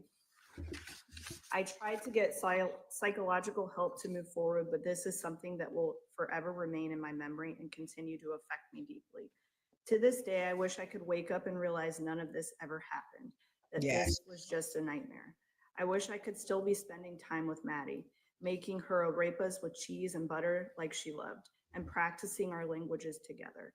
Me learning English and her learning Spanish. I'll never forget the words she always told Jennifer. Mommy, I would love to learn Spanish so I can talk a lot with Angelica.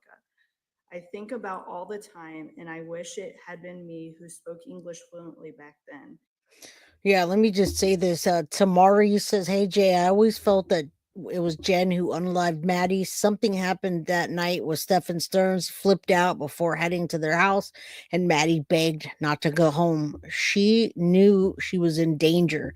Yeah, I think she knew she was in danger a lot more than that. And I do think that when Stefan says that when he throws in there over and over and over that Maddie and Jen would have physical fights literally with each other and he'd have to break up their physical fights.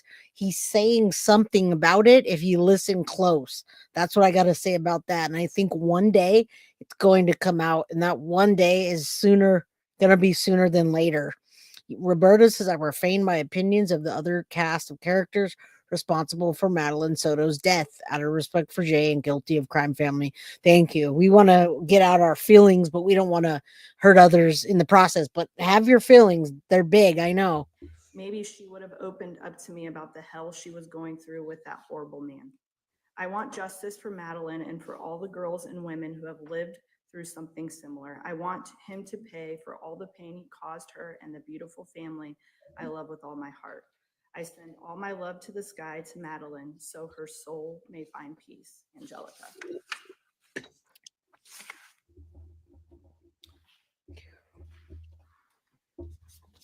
Yes.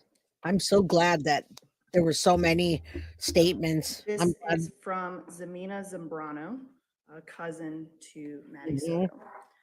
To the Honorable Court, we write this letter with broken hearts still aching from the devastating loss of our beloved Maddie Soto. The pain of losing her is something no family should ever have to endure.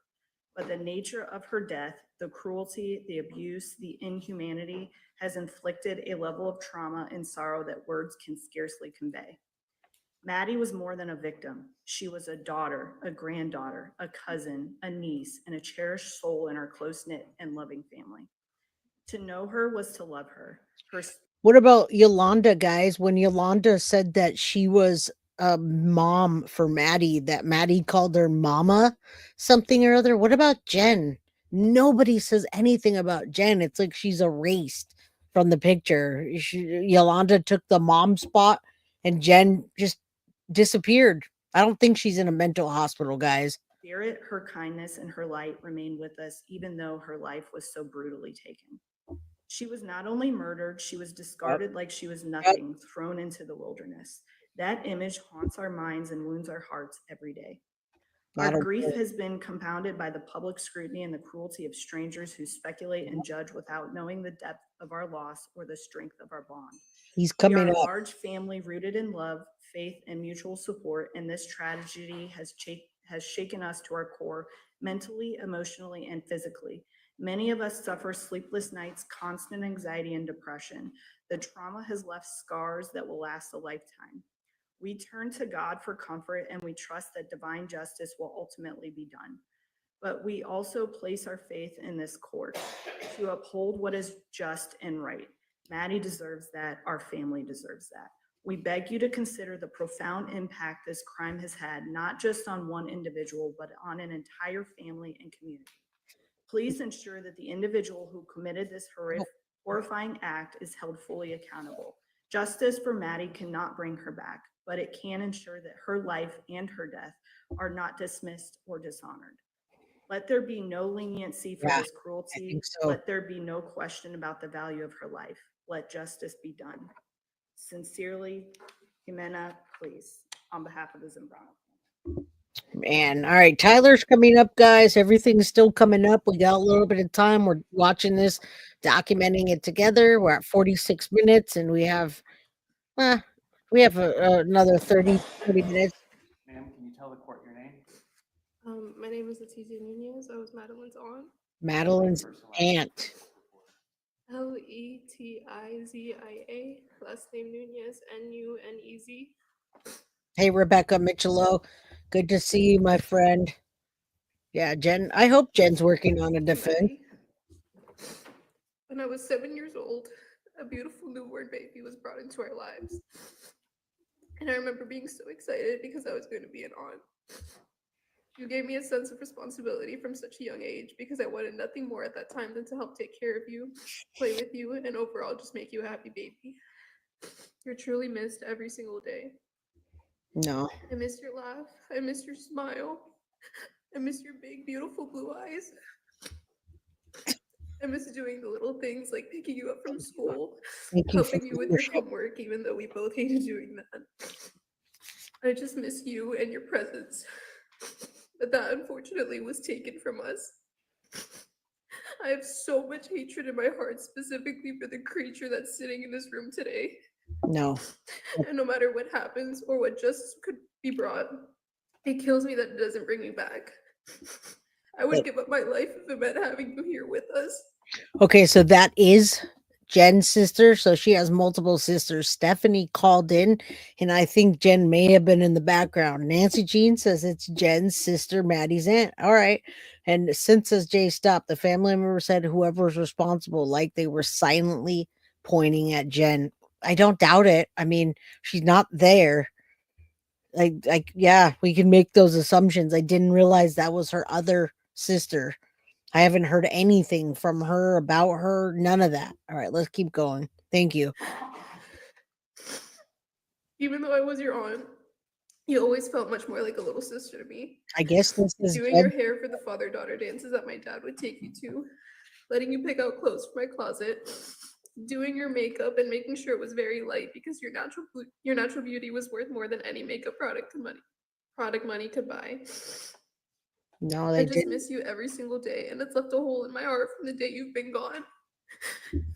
Your innocence was taken from you, and since clearly that wasn't enough for a certain someone, so was your life.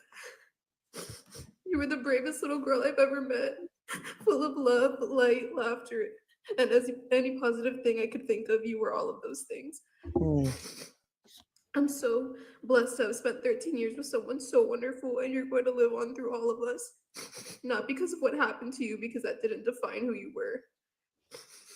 Oh, yeah. I'm going to make sure my future kids know who you are, and make sure my grandkids know who you are, and so on. Oh, this one's rough, Today I guys. sit here before everyone, and all I can say is that despite what anyone thinks they know, you were so loved by each and every one of your family members, and I know you left this world knowing that. I know it would pain you to see what people have to say about your loved ones, but what I think of it all is that And what I'd want you to think up in heaven is that it's all just noise. And I find comfort in the fact that we, Yep. your family, know you were beyond loved and beyond cared for. I'm so sorry we found out too late. But despite everything that was happening to you behind closed doors, you still remained one of the happiest human beings I've ever met. Someone who loved us deeply and made us all smile. Trying to find light in this horrible situation is very difficult, but one thing I am grateful for is that your last day on this earth was everything you wanted and more. You got the birthday you asked for. Your best friends were able to be with you. We cooked the food you specifically asked for, and overall, I have the memory of sitting outside by my pool looking at you and your friends and just thinking, I'm so glad she's having a great time.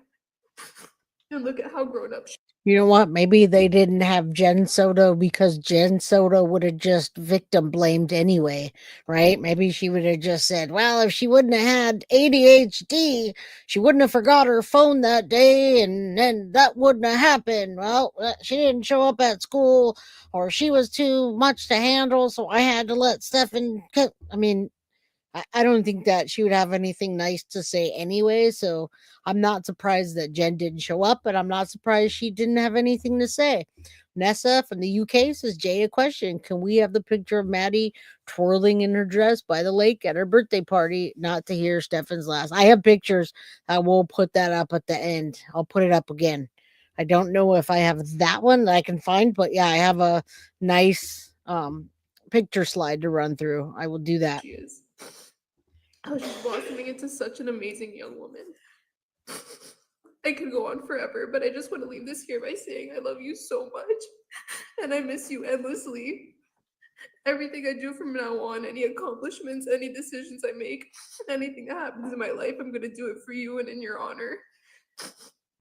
I love you, Madeline Soto, and I hope you're resting peacefully now. I hope so too. I wish Stefan didn't say anything. It would have been better had he just shut up. Or if he would have said, I'm sorry for doing those vile things to you. I'm sorry I abused you. I'm sorry. Anything. Not she gave me joy. I just don't get it. And then spell your first and last name for the court reporter. Natalie Rosero, Nathalie. Thank you, Your Honor, for having me here today. I've known the family for over 15 years. I am best friends with Maddie's aunt and was roommates with Maddie and her mom during the time her life was ended. All of our kids are the same age, so we always try to keep them united and spend as many holidays together. I have years worth of beautiful pictures, birthdays, Christmas, and Easters we all spent together. I don't know. Those are the moments I try to hold on to as I stand here today. I'm here to express what the past year and a half has been like in my experience. Oh, I bet. From the moment we found out that Maddie went missing, life has never been the same. Those first 48 hours we set out to look for her, we spread flowers, went knocking on door to door, going to every business down John Young Parkway from Kissimmee to Sand Lake, asking for the public's help. All while seeing my best friend and her family have emotional breakdowns, feeling completely helpless and terrified for Maddie, thinking how could anyone just take her? It turns out we spent almost 3 days looking in the wrong location because Stefan lied to us about where he last saw her. Like what Thomas Your said. Honor, that's the first time in my life I've ever felt true hate for anyone. The following days were filled with more sadness and distraught. We went from searching for a missing person to looking for a body. I had been searching for her as if my son was missing, so it was very difficult to accept that. We spent the rest of the week canvassing St. Cloud until they eventually found her body. Although there was a moment of relief that at least her body was found, that was the last sense of relief I've felt since that day. I was confident I had the power of discernment, but I couldn't even see the evil living in the same house. I think this is another one. I just heard it, but you can tell me if it's the Soto family. Is it another one of the family members or a close family member? They didn't really name them and where you could see it. So I know it's a family member, but is it a cousin? Anybody that was in court? Is it her aunt? Is it who is it? Family friend? As details of the sexual abuse and her death came to light, you start to question everything. Roommate with the son? I even questioned my own faith. We didn't hear Having much. a full night's sleep became a luxury I could not afford. I was too anxious to sleep constantly wanting to wake up from a nightmare. Okay. It wasn't until I started wishing death on him that I realized I needed help. I started going to therapy to try to deal. So listen, this gives you a good understanding of what was happening in the house. They didn't know it. Jen must have covered all of this stuff up. If that's the roommate with the son, and Angelica Negro spoke, the one that Stefan assaulted by taking pictures under the door, that means that nobody heard anything. Nobody knew that to look for it being wrong. Jen made it so normal, and they grew Maddie so well before anyone moved in that nobody knew anything. Nobody heard anything. I hear a lot of people saying, how could those roommates be so close and not hear anything? Well, that's because it was by design that way, guys. Jen Soto covered it up and let Stefan be the bonus dad and be the guy that people thought was a stepdad. That's why. So yeah, you're right. Nobody had a clue. Listen to what they're saying. There's no way they had a clue or had anything to do with it, or they would have grabbed him by the balls and said, listen, mother, and this would have stopped a long time ago, but nobody knew about it. And Jen and Stefan did what they needed to cover it up. With the grief and anger of losing Maddie the way we did. I also had to navigate my son's emotions as he finds out the cruelty that exists in this world. Holidays are not the same. The void is loud. It's hard to trust people. I am very guarded. I am hoping that when everything here is said and done, there can be some type of closure, even though Maddie's life can never be replaced. That is the only reason I am here today. As decisions are made, please keep in mind that she wasn't even my child, and I feel this way. I cannot imagine the pain, trauma, and deception that Maddie's family has experienced. I do not wish this pain and suffering on any other child or family. Thank you, Your Honor. Stephanie online would like to address the board.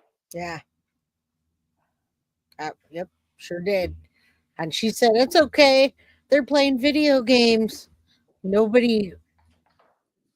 Jen Soto made it okay. If Jen Soto made it okay, then everybody else took her cue. She was Maddie's mom. Stephanie, you may unmute your microphone. All right, now listen. Listen, before we get started, guys, this is Stephanie Soto. Stephanie Soto is allegedly where Jen Soto has been staying the whole time. When we saw that footage at her door, at Jen's door, when the police came and she was high as a kite that night, and she showed the officers Maddie's phone and talked about her and Maddie having a fight weeks before, and she pointed out where Stephanie Soto lived. She lived right around the corner. All right. Thomas Carris says Jay's trying to blame the school with the BS. That's why they implemented the new policy days after Maddie was found. That I agree. I think Jen knew the whole time what was happening. Affected your family. And I'm glad the school did that. Can you tell the court your first and last name? And Exactly. Nobody listened. Deb told. Yes, I can hear you now. She told Stefan too. Okay, hi. Sorry. The new policy is they call in early in the morning, like 10 or 11. Maddie brought a light into. This is Stephanie Soto, where Jen Soto probably was. Maddie brought a light into my life that I would never be able to describe. With her outgoing personality and her infectious smile, her infectious laugh. Yep. She was so kind-hearted, adventurous, and loving. Now that she's gone, everything's changed. Thank you, Nina Drew, for the $1.99. The Woody Allen situation, guys. I hope that haunts her forever. Yes, the audio is bad. We're going to do our best. I don't even think they have, let's see if there's subtitles. All right. The silence where her laughter used to be is deafening. The hole in my heart is bottomless, and the pain is indescribable.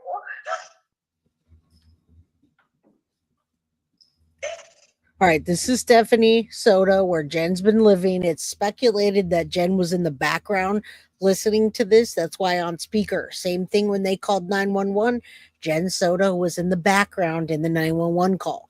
Now, Teresa K Thank you so much for the $10 super sticker. You'll also be entered into a drawing for a Foxy box and a giveaway. Why didn't Stephan Sterns say he missed Jen, his girlfriend?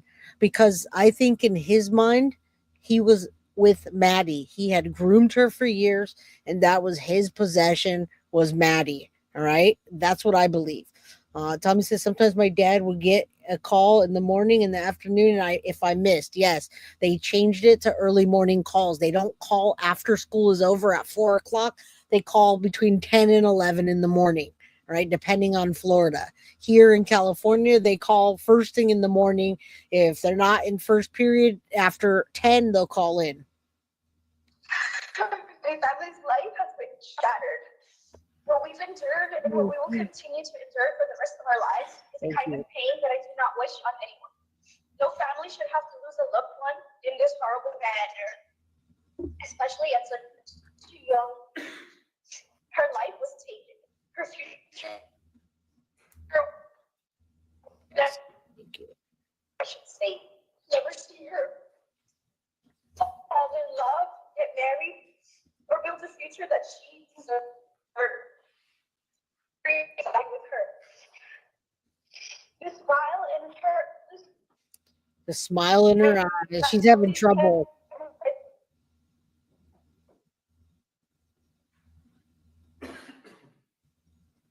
Yeah, I think so, guys. Stefan's going to talk one of these days. Trust me. I do believe he's already talking now, guys. If you guys get the FOIAs, you'll know.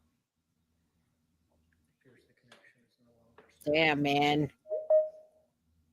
He's going to talk one of these days. I promise. I can finish reading it, Judge. I'm so sorry. I'm not in a good place with connection. I apologize. You may continue. We can hear you. This vile and heartless crime has not only affected and traumatized my family, but so many other families as well. It has also impacted her friends, all of those who knew her, as well as the whole community. There are nights where I can't sleep, nights where I wake up gasping for air, haunted by what Maddie must have gone through.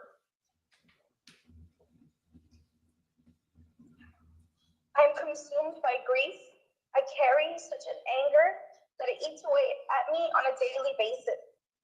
A depression I never thought was possible. The emptiness touches every moment of every day. And everywhere I look, I see her. I bet. I hear her laugh in my memories, and then I remember she's gone, and it destroys me all over again. Ay, man. To know what Maddie went through and how terrified she must have been is unbearable. The thought of her suffering haunts me. The cruelty of what was done to her will never stop echoing in my mind. Thank you. I asked the court for something that I know I could never really have. Justice. Thank you. Because real justice would mean that Maddie would be here with us and not you. You still get to wake up every day, something you cruelly stole from her and from us. The way you discarded Maddie as if she was nothing and her life had no value is a true reflection of your evil. The suffering you caused her should be given back to you tenfold. You do not deserve peace. You do not deserve mercy. You deserve to carry the weight of her pain every single day, just how we will carry it for the rest of our lives. And let me be. Yeah, the gasping for air absolutely makes me think about when Jen Soto says, I can't breathe. And we speculated that Maddie was strangled, asphyxiated, her heart slowed down from all the sleeping pills, and then she was strangled. I'm going to say that word, strangled, asphyxiated, hyoid bone broken. It takes 60 pounds of pressure to break a hyoid bone, and it takes anywhere from 2 to 5 minutes to complete the strangulation of somebody. Now, I don't know how long it would take to strangle a little girl that's on heavy medication and double dosed, but you got to imagine that's quite a bit of a force, and it takes quite a bit of time to complete a task like that. All right. So I just want you guys to know, if you haven't been with me, Jay, from Guilty of Crime since day one, This is the narrative that I've said since day one that I started this case. And yes, it's very hard on me. And I do feel like some semblance of justice was served today just because Maddie can rest in peace without us seeing those awful photos of her, compromising positions, autopsies, toxicologies, all that stuff. I hope it does never get out. I hope that it doesn't get leaked if it's not supposed to be. I just don't want her to be exploited any more than she already was by this man, this monster, and the momster. Perfectly clear. Where you go after this life will not be where Maddie is. She is in a place of peace surrounded by love. You, on the other hand, will never know peace. You'll never see her again. You're not going where she is going. You're going to hell. Thank you, court. And Stephanie, can you tell the court your first and last name, please? Stephanie Soto. Thank you.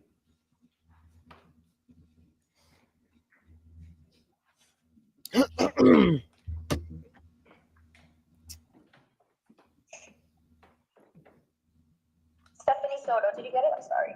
Ms. Soto, we can hear you. Thank you for your statement. Thank you. Yeah, I feel you on that. I just, as long as Maddie is resting in peace and she's not being exploited for all the awful things, Can you then tell the court your first and last name and thank you, Lady Jess, so much for the Your super Honor, sticker. I stand here today to give you a little insight of how loved and how losing Maddie has destroyed my family. Although Maddie was not my blood, I considered her my family. And I loved her like my own niece. We Maddie all was a feel kind that and way. bubbly child and was growing up to be the most amazing young lady. She loved arts and crafts, Taylor Swift, and sour gummy candy. All kids love the I sour had the honor gummies. and privilege of So cute. spending many holidays and special occasions with Maddie over the years, and I will cherish those memories forever. Yes. I do not have joy or happiness left in me because this monster took that away from us. I didn't When want he to. killed Maddie. Yeah, I didn't want to see all Every day that. I feel like life is not worth living anymore because such heinous evil exists in this world. There is not a day that goes by where I do not think about all the pain and suffering that Maddie endured. This monster took advantage of her trust and her innocence. This parasite robbed us of every moment we could have had with Maddie. Now, I know this is heartbreaking and it's emotional. Where was Maddie? Where was everyone when Maddie was crying and asking for help? I believe that she was so groomed by this time. By the time her life was taken, guys, she had been groomed since 6, 7 years old. When we saw her on Stephan Sterns' shoulders in the pool, they're playing chicken and she's holding his head like this, looking very uncomfortable. I think from that moment on, she was so groomed that we didn't even hear her crying for help by then because she was so groomed and it was such a hidden thing in that house. Nina Drew, Maddie's school failed her reading at 4th grade level. Thank you for the $1.99. And I agree. So many people failed her. I think they hid it over the years so well that she wasn't even crying out about it anymore and people missed the signs. And our lives will never be the same.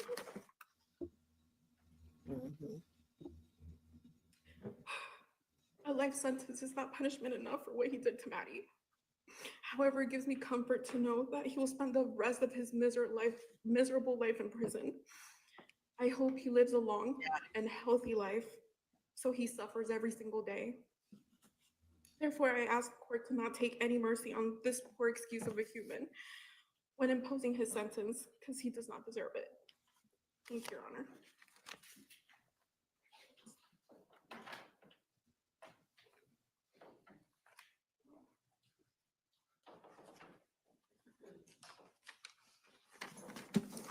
Can you let the court know your names? All right, guys, here we go. A lot of people, Tyler, what's your relationship? a lot of people followed this case and you guys, they missed a lot. Now, some of you guys that have been here forever know who Tyler Wallace and Tatiana are. There's conflicting information about him, what he did do, what he couldn't do. And there's a lot of things that we do not know. All right. I've always speculated that he tried to fight for Maddie and he was run off by lawyers way back when. Would that stop me from having my daughter? No. Would it stop any of you? No. But that's the fact of what happened. So we're going to listen to him today. This is Maddie's biological father and his wife, Tatiana, that's been in Maddie's life for many years. Still not enough. Kids become silent if nobody listens. They stop telling. Absolutely, Rebecca Mitchell. You can attest to that firsthand.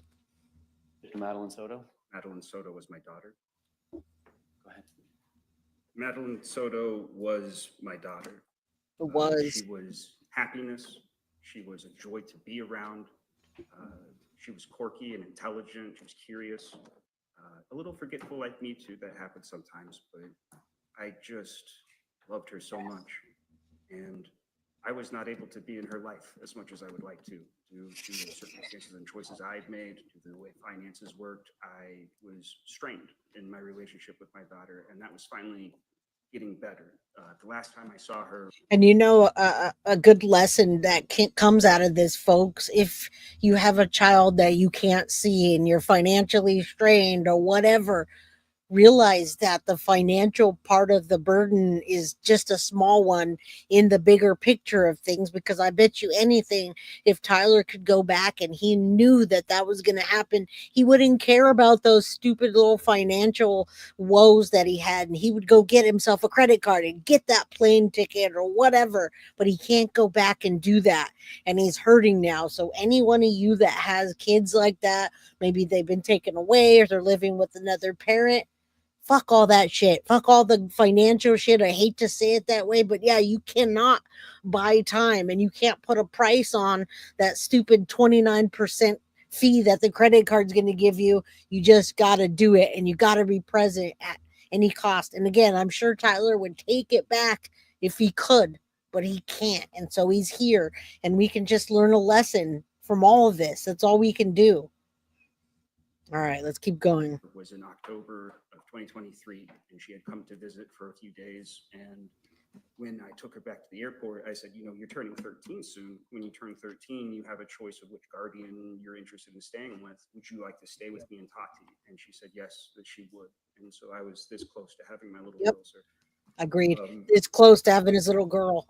And you're right. Because of this depraved man, I will never meet the woman she was becoming. And nope, no Jen Soto. Thank you. I can't grasp it.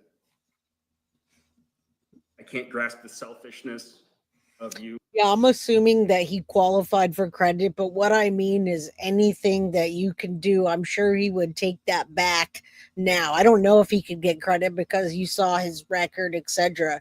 But I've always had a huge soft spot for Tyler after hearing his story from other family members that I can't document because it was just what I've been told.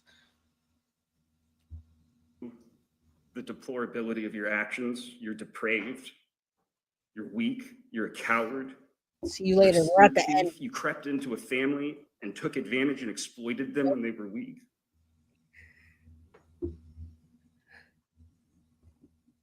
I wish Tyler would just punch him, just turn over to the my side. family apart. It's led to arguments about who can go where and who can get what and who can help who, but we're all on edge because it doesn't heal with time. Yep. This isn't like other deaths that I've experienced. This just gets worse. It just gets worse every time I rethink about it and the true horror of what this man visited upon her. And I can only hope that he lives a long time in prison and has those same horrors revisited upon him by his fellow inmates. Thank you.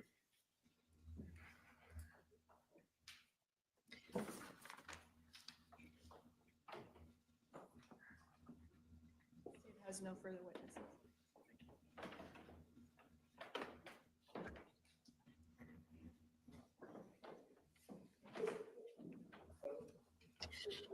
I don't understand this. I don't understand why.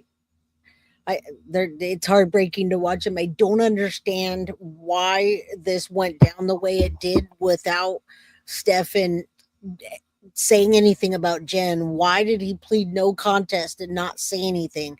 Cat's Meow says that's why Jen and Stefan planned it. They panicked.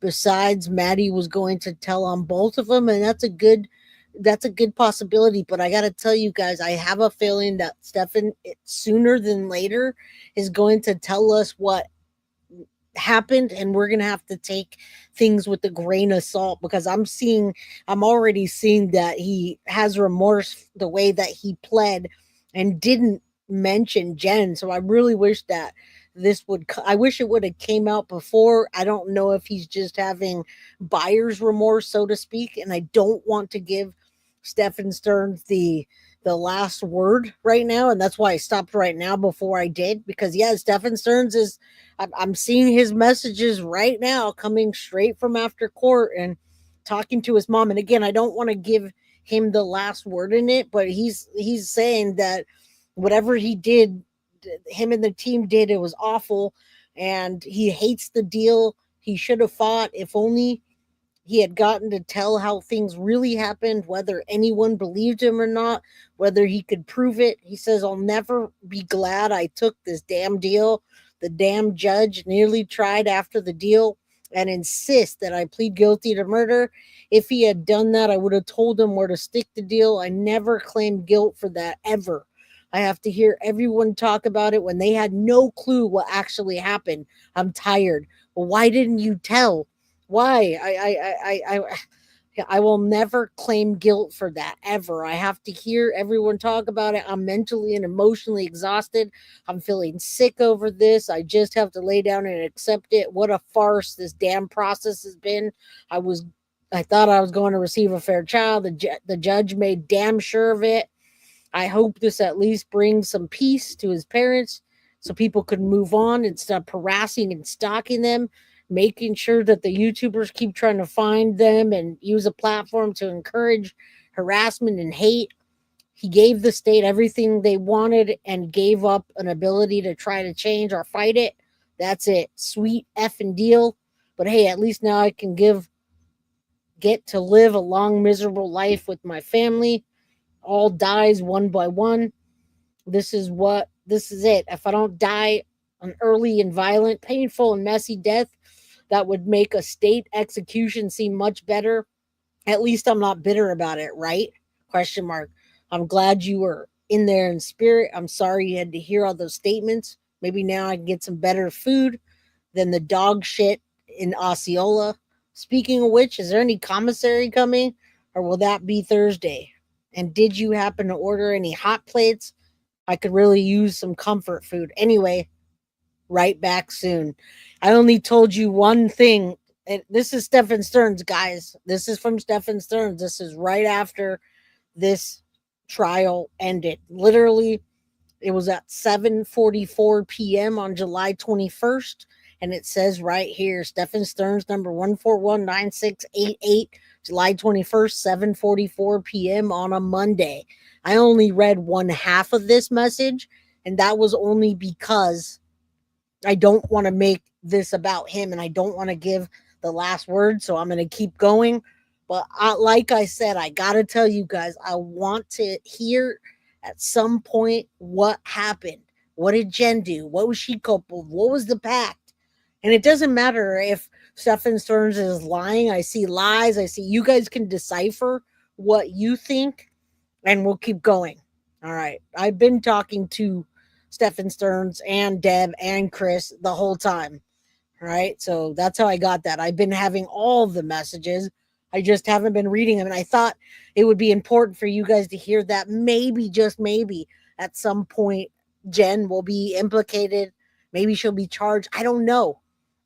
But yeah, I mean, of course, that's what we're going to get, right? And then it goes back to food. That's what we're going to get. That's what we get today. All right, let's keep going. Prior to sentencing.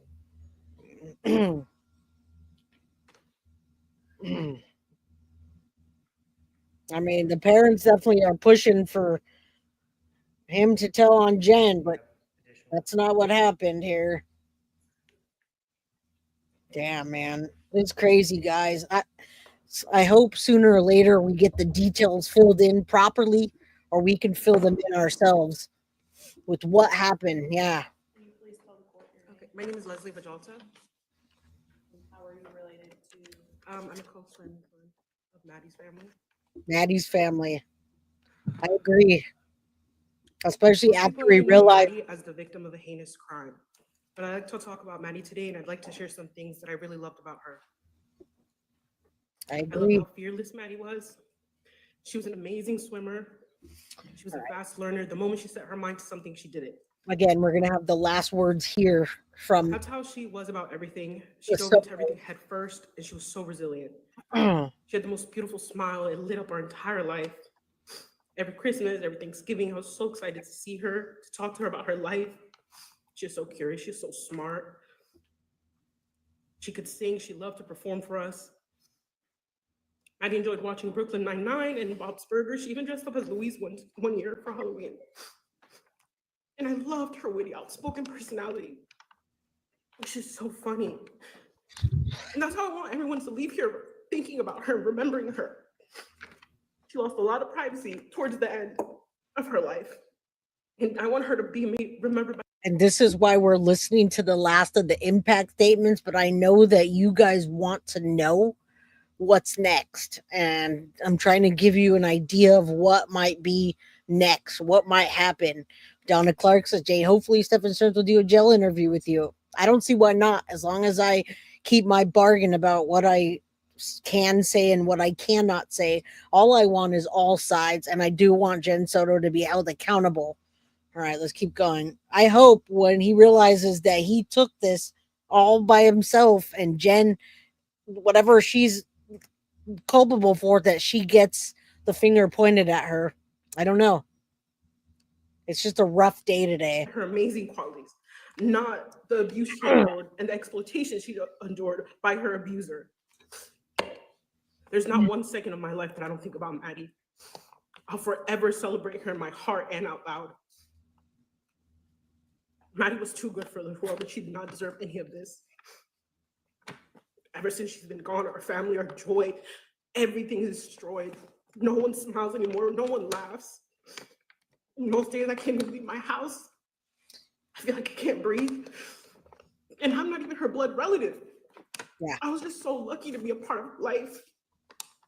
He took Maddie away from us. He took away her whole childhood.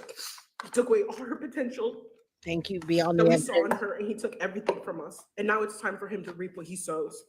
And go bring This Jen disgusting into it. parasite stole Maddie's youth, her innocence, her life, her joy.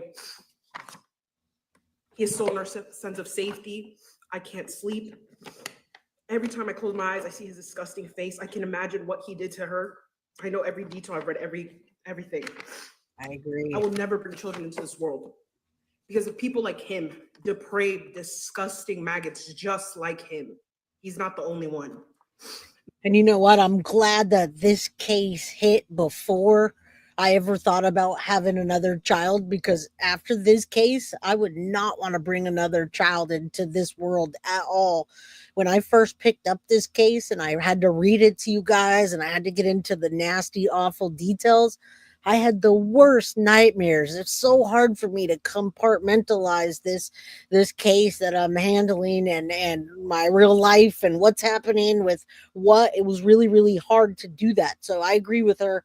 I'm glad that I got this case after, because I might be apprehensive about that too. This is the best, most compassionate statement. Thank you so much. Let us listen. Thank you for the super sticker. May God forgive him, because I definitely do not. I please ask the court to prosecute him to the fullest extent. Show no mercy, exactly how he did Maddie. I'm telling you. Justice for Maddie. Thank you. Yes. I'm so glad there were people there for Maddie. Yep. I've had awful nightmares, guys. Whew. I'm glad we're giving stuff away after. Like to thank the state attorney's office for sparing Mr. Sterns' life. Okay, this is hard, guys. Sincerely hope that this will bring closure and help to start the healing process for Ms. Soto's. For Madeline Soto. For Madeline Soto. It's all about Madeline Soto, guys. Justice for Maddie. Madeline Soto. Plea of no contest. So if you guys just hopped in or you didn't understand the sentencing, no contest in the capital M trial, and that's because Stearns doesn't believe that all by himself that he should take that. He points the finger at Jen. He always has. And yeah, let's keep going. It's about justice for Maddie. All right. And yeah, I thank you. I appreciate that. I'm glad that we are finally getting to some conclusion. I don't know what's going to happen after today, but I'm going to tell whatever truth that I know and email it, and or not email it, let you guys know. Now, Jay, you talked to emailed. He has not had phone conversations with anybody because they're just not enough. He's got to have 4 guards at one time, or otherwise something might happen to him. So it's all been in the email system.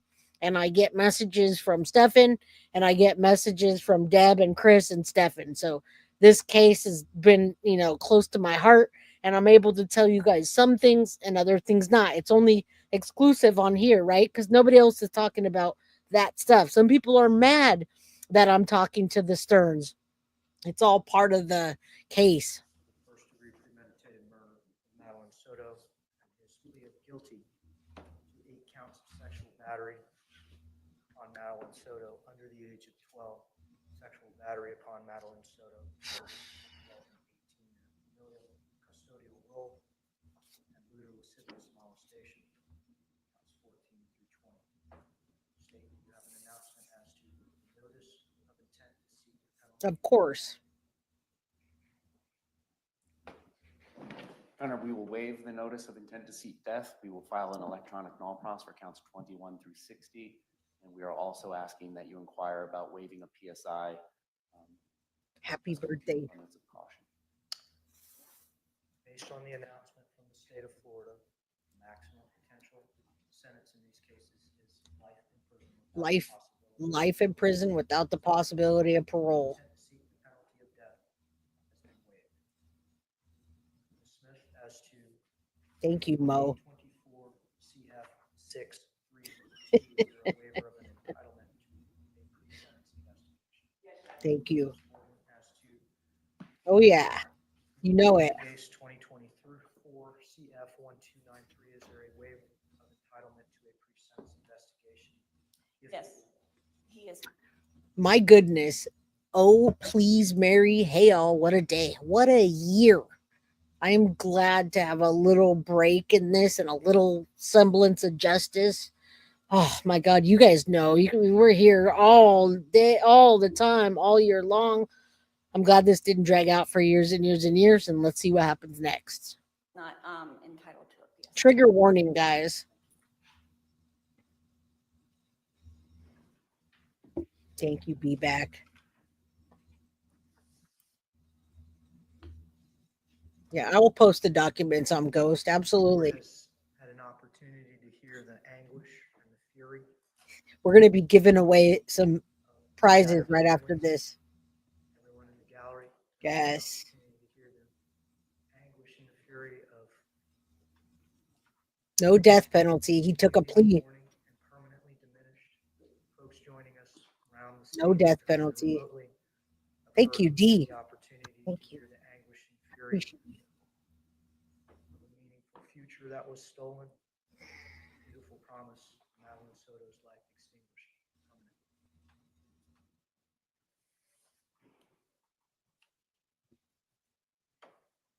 Yeah, we don't want to spread more hate.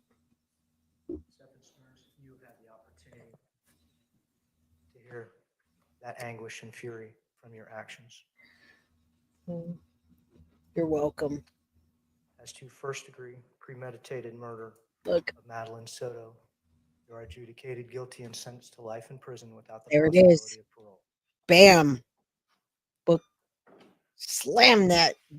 As to Slam the that down. capital sexual battery of Madeline Soto while she was under the age of 12. For each count, you are sentenced to life in prison without the possibility of parole. I can't turn the volume up. Sexual battery of Madeline Soto between the ages of 12 and 18. You are adjudicated guilty and sentenced to life in Yes. prison without the possibility of parole. Yeah. Absolutely. Thank you. Lewd and lascivious molestation of Madeline Soto are sentenced to life in prison without the possibility of parole. I'm not putting books. I'm not putting Sentences will money. run concurrently, meaning at the same time.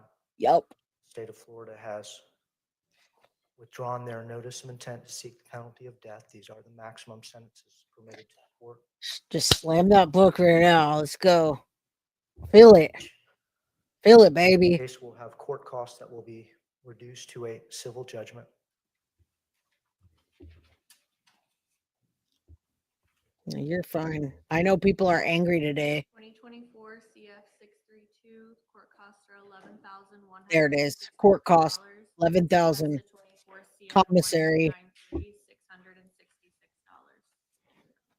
Tax them, baby. Tax them. It should be Incorporates millions. Addendum to the plea form as to each plea in 2024 CF 632 and 2024 CF 1293. Smash that like button, guys. We're about to give some stuff away. Guilty. State any further sentencing considerations? Yes, Your Honor. With regards to count 14 through count 20 in 24 CF 632, the court sentenced to life in prison. There is a 25-year minimum mandatory with that as well. The state also provided the court with a score sheet which encompasses counts 9 through 20. It includes I heard they might. and contact points as well. A copy of that has been provided to defense as well in the court. I haven't been made aware of any corrections or additions or subtractions. Right. So I did hear that the Soto family may be suing civilly, although I don't think Stefan has much to give. Maybe it's just to piss him off and take more commissary off the top. All right. And then what they are charging him for is $11,600 in court fees. And that comes off the top of commissary for whatever he gets. And don't worry, I'm not giving him commissary money, guys. Yeah, the family can sue Stephan Sterns now, and that's what I've heard. So I'll keep you posted as this goes. Let's keep going. Yeah, the restitution does come off the top of the books. In California, it does. I assume it does in Florida as well. Do not have a copy of this. Yeah, he can. They take a portion of it. Should be with the plea form, Your Honor. Thank you, Nats, for being here today. I appreciate you. You guys hit the like button. We're going to give some things away. Okay.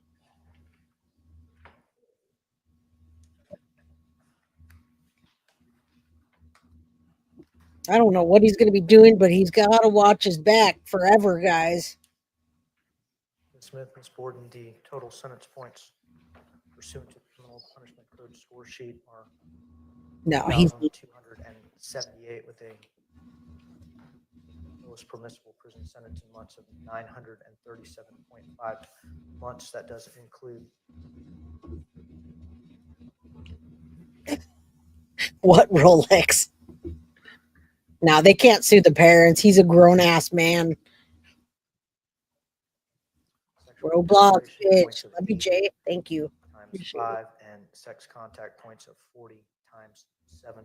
Any errors, corrections, or omissions to the score sheet? Ms. Smith? Ms. Borden? No, Your Honor. Sure. 25-year minimum mandatory Turn sentence. that off. The counts requiring a minimum mandatory sentence are imposed.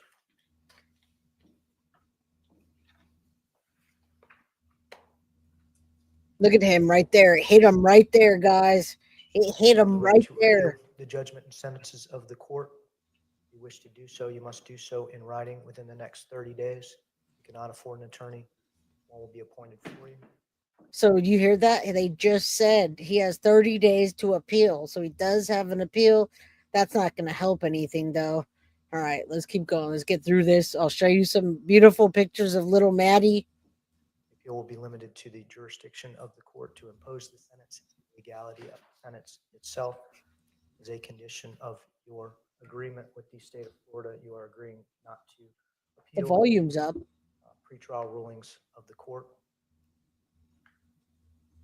Anything else? That's anything else? I can't believe he's going to speak. I wish he wouldn't have. Thank you. Let's place Mr. Sterns under, he's been previously placed under oath. All right. He's going to talk, guys. Yes, Your Honor, I would like to make a brief statement. Trigger warning. I agree that it's not fair that Madeline is not here anymore. I still have a hard time contemplating a world where she's not around, a world which feels less vibrant and less colorful than it did before.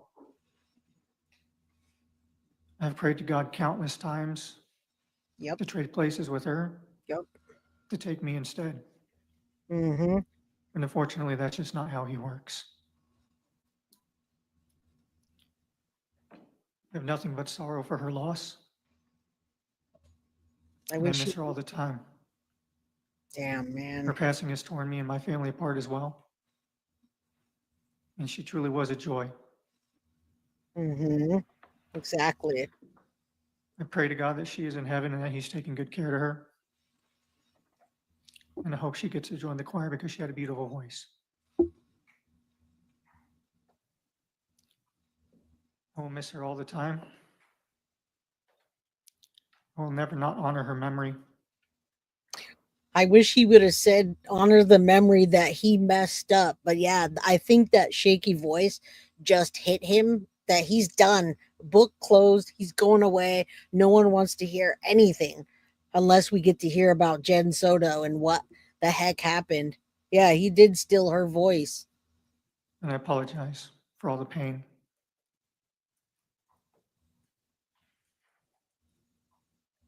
Anything further? Conclude our plea and sentencing hearing.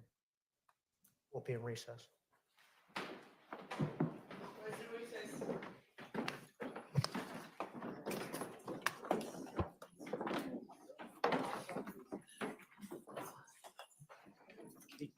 They did a recess and then they come back, but we don't need to watch all that. I want to show you guys pictures of Maddie's stuff. And then, all right, so we're going to, I'll lower this for a second. He's going to sit there. They go back in a second, and I'm going to show you the pictures of Maddie, and then we're going to give away a Foxy box and some Guilty of Crime merch, just so we don't leave this episode tonight feeling disgusted. Okay, we don't rest in peace, Maddie. We're hoping that today closes a bit of a chapter. I hope so. I know. I have a bunch of mixed emotions today, and I have to sit with myself in a while and think about how I feel about all this because it's been a long time coming. Yeah, absolutely I will. I don't pull scams on people. I don't tell them that if they talk to me, I won't share it, and then I share it. So I just have to have full consent. I have to have full consent, and then I will share. Yeah, shame on Jen Soto. Absolutely. Right, hit the like button, put a comment so you can win a Foxy box or a Guilty of Crime membership.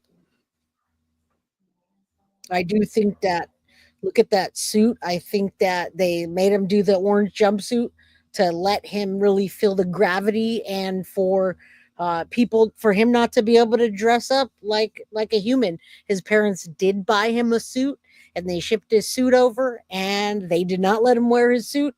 They dressed him in those awful orange jumpsuit that he's going to be in every time we see him, if we ever see him again.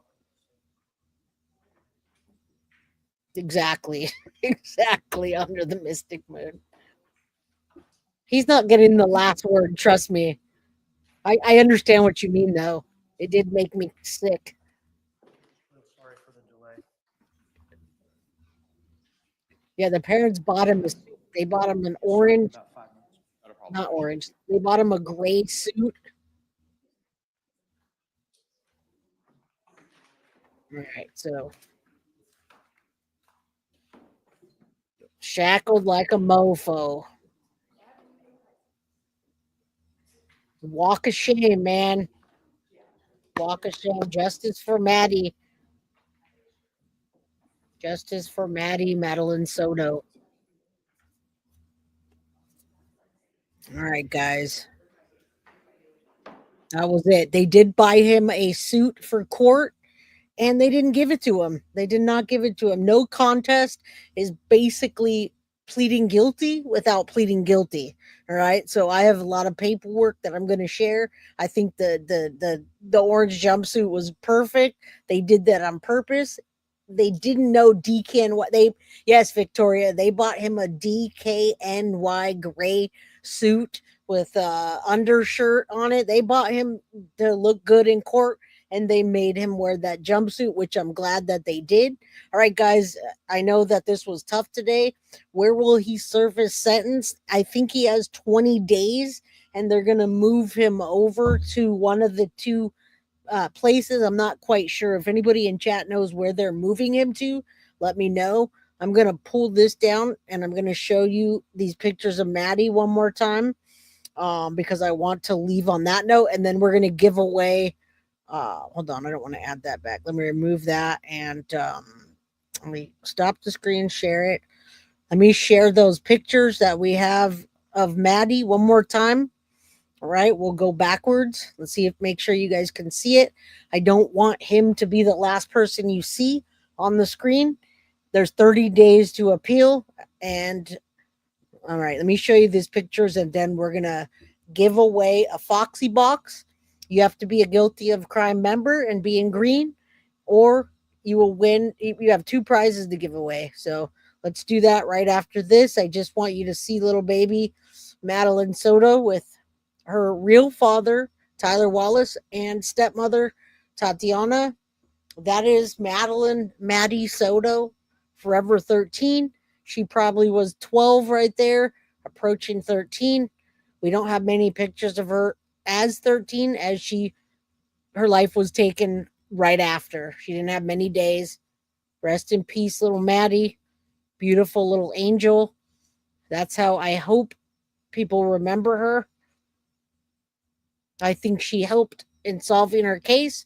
I think divine intervention led Thomas to call in Stefan. Grandpa Juan loved her. Rest in peace, baby Maddie. We all love you.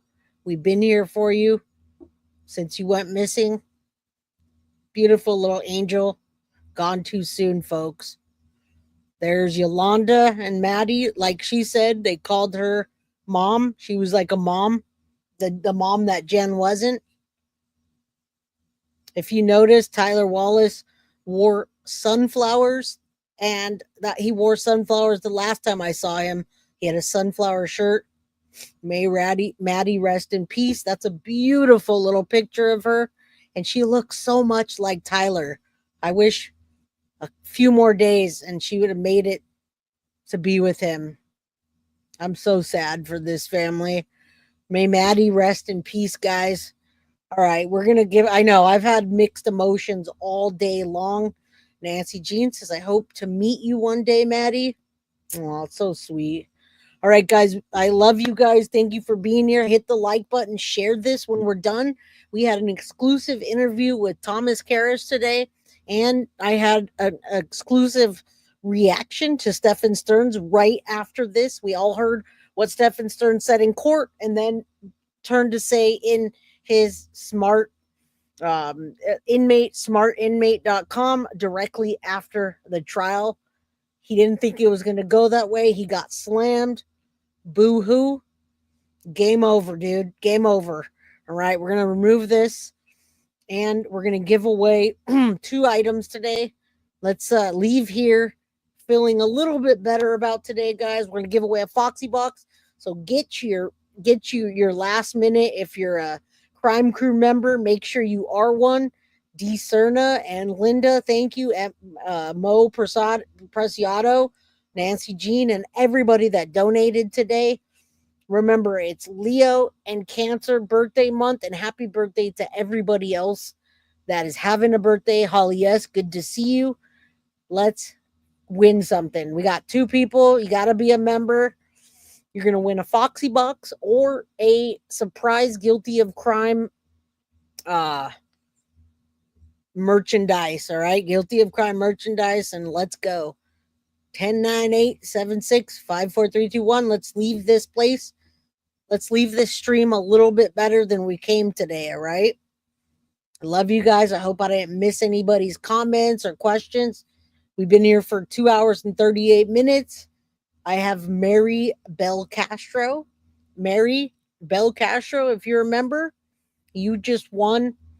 We're going to do first, I'm going to give away a Guilty of Crime merchandise from our store, but I need to know if Mary Bell Castro is a member and she's here. You are here, but Mary, you are not a Guilty of Crime member. You're not part of the crime crew. You have to be a monthly member with green. So I'm going to run that again. Welcome here, Mary. Thank you for being here, but you're not in green today. So I'm going to run that another time. And you do say how sad this poor baby. I appreciate you for supporting the channel. Hit the like button and share. Get yourself a membership if you can. All right, let's go again. I know. Thank you, Mary. Thank you for being here and saying your piece. Rest in peace, Maddie. That's why we're here, for justice for Maddie. Beautiful as ever.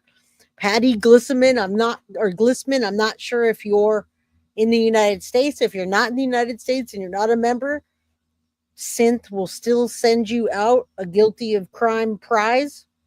So I don't know, you guys, if Patty Glissman is not only a member, but in the United States, we're still giving away one more. So Patty, let me know if you're here. Patty is green. If Patty is green and is in the United States, then you won Guilty of Crime merch. And you can email me at guiltyofcrime.merch@gmail.com. All right, so Patty, you are a winner. guiltyofcrime.merch@gmail.com to get yourself a Guilty of Crime prize from the merchandise store. All right, one more. We're giving away a Foxy box. Hit that like button, guys. Make sure that you subscribe. Get yourself a membership because you have one more chance to win a Foxy box. All right, let's do this one more time, and hopefully we can lift that heavy weight that's on all of our chests today. I feel a very heavy weight today, and I don't know how to feel. I'm all over the place today, all right? And I'm usually pretty even kill. You know me, but I'm sad, I'm mad, I'm angry, I'm happy. I'm feeling a lot of things. All right, Marcy, I believe you're a crime crew member. If so, and you won a Foxy box, let me know. Carrie Emma's grandma, Carrie Petit, just became a member. I need to know if Marcy is in the crime crew and in the United States. Carrie, welcome. All right, Marcy, I see you all the time. I just don't know if you're a member of the crime crew. Let me know. If so, it's going to be guiltyofprizes@gmail.com. Either way, anybody can email me at guiltyofcrimebyj@gmail.com to find out what's happening. All right, Marcy, you're a perfect candidate. Marcy is a member of the crime crew, $2.99 a month, and she's in Florida, which is perfect. You are the perfect winner of today's Foxy box. Guiltyofprizes@gmail.com. Thomas Carris, it definitely triggered my bipolarness. I feel too many emotions at one time, and I do too, my friend. My chest is heavy today. I feel everything heavy. My heart is heavy. My chest is heavy. My everything about today is heavy. But I do want to congratulate. I want to congratulate Marcy, and I want to put this back up so that we know that we're here for justice for Maddie. guiltyofcrimebyj@gmail.com. Congratulations, Marcy. And the other, I can't remember the other. Congratulations, Marcy. Guiltyofprizes@gmail.com. And for the other member, the other winner, guilty of crime merch, or guiltyofcrime.merch@gmail.com. Either way, my head's fried. I've had a full day at work, guys. I'm here for it. I was up late last night chatting with Deb Sterns, chatting with Stefan, reading messages, emailing him at the 25th hour to see what he was thinking. You know, the best time to get a statement from someone is in the thick of things. It's when you really get out of them their raw emotion.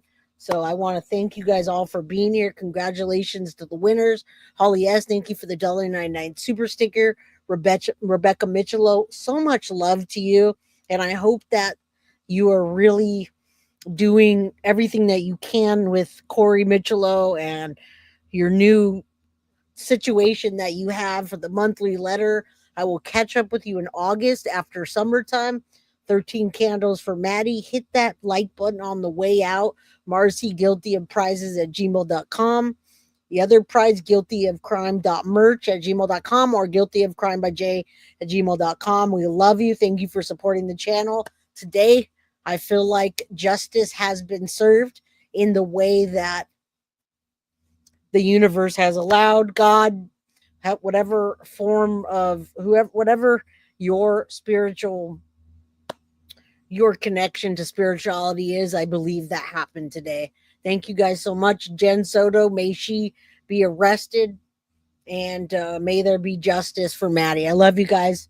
I'll see you guys tomorrow, 4 p.m. Pacific Standard Time, 7 p.m. Eastern. Justice for Maddie. Thank you, Thomas Carris, for speaking with us today. You guys, don't worry. I'm going to put out the Justice for Maddie interview from Thomas. I'll get everything out for you guys. I'll get the documents for you guys. Much love to every one of you. Have a wonderful night. And just know that Ghost is our new Patreon. Ghost is not for the faint of heart. Patreon was the fish tank, and we're in a piranha tank. So all of the stuff that's hard to digest, all the things that have trigger warnings will be over on Ghost. And they'll be behind a paywall because I do not want people stumbling on if there's an autopsy report. I don't want you stumbling on it. If there's an unaliving report, you have to be a paid member to get the real hard content. I don't want anyone stumbling on that. All right. So I love you. Happy birthday month to the Leos, to the Cancers. I'll be back until July 24th. My birthday is July 25th. I'll be here up until that day, and we'll continue celebrating and covering new cases this week. Good night. I love you all. I'll see you guys soon. Thank you for all the love, support. I'm out of here.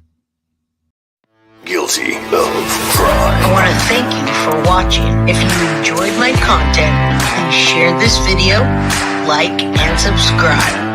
You can also follow me over at Facebook, Instagram, TikTok, X, or Gmail. If you'd like to donate to my channel, you can use Cash App or Venmo or PayPal. Thank you very much in advance. Guilty of crime. Are you guilty of crime?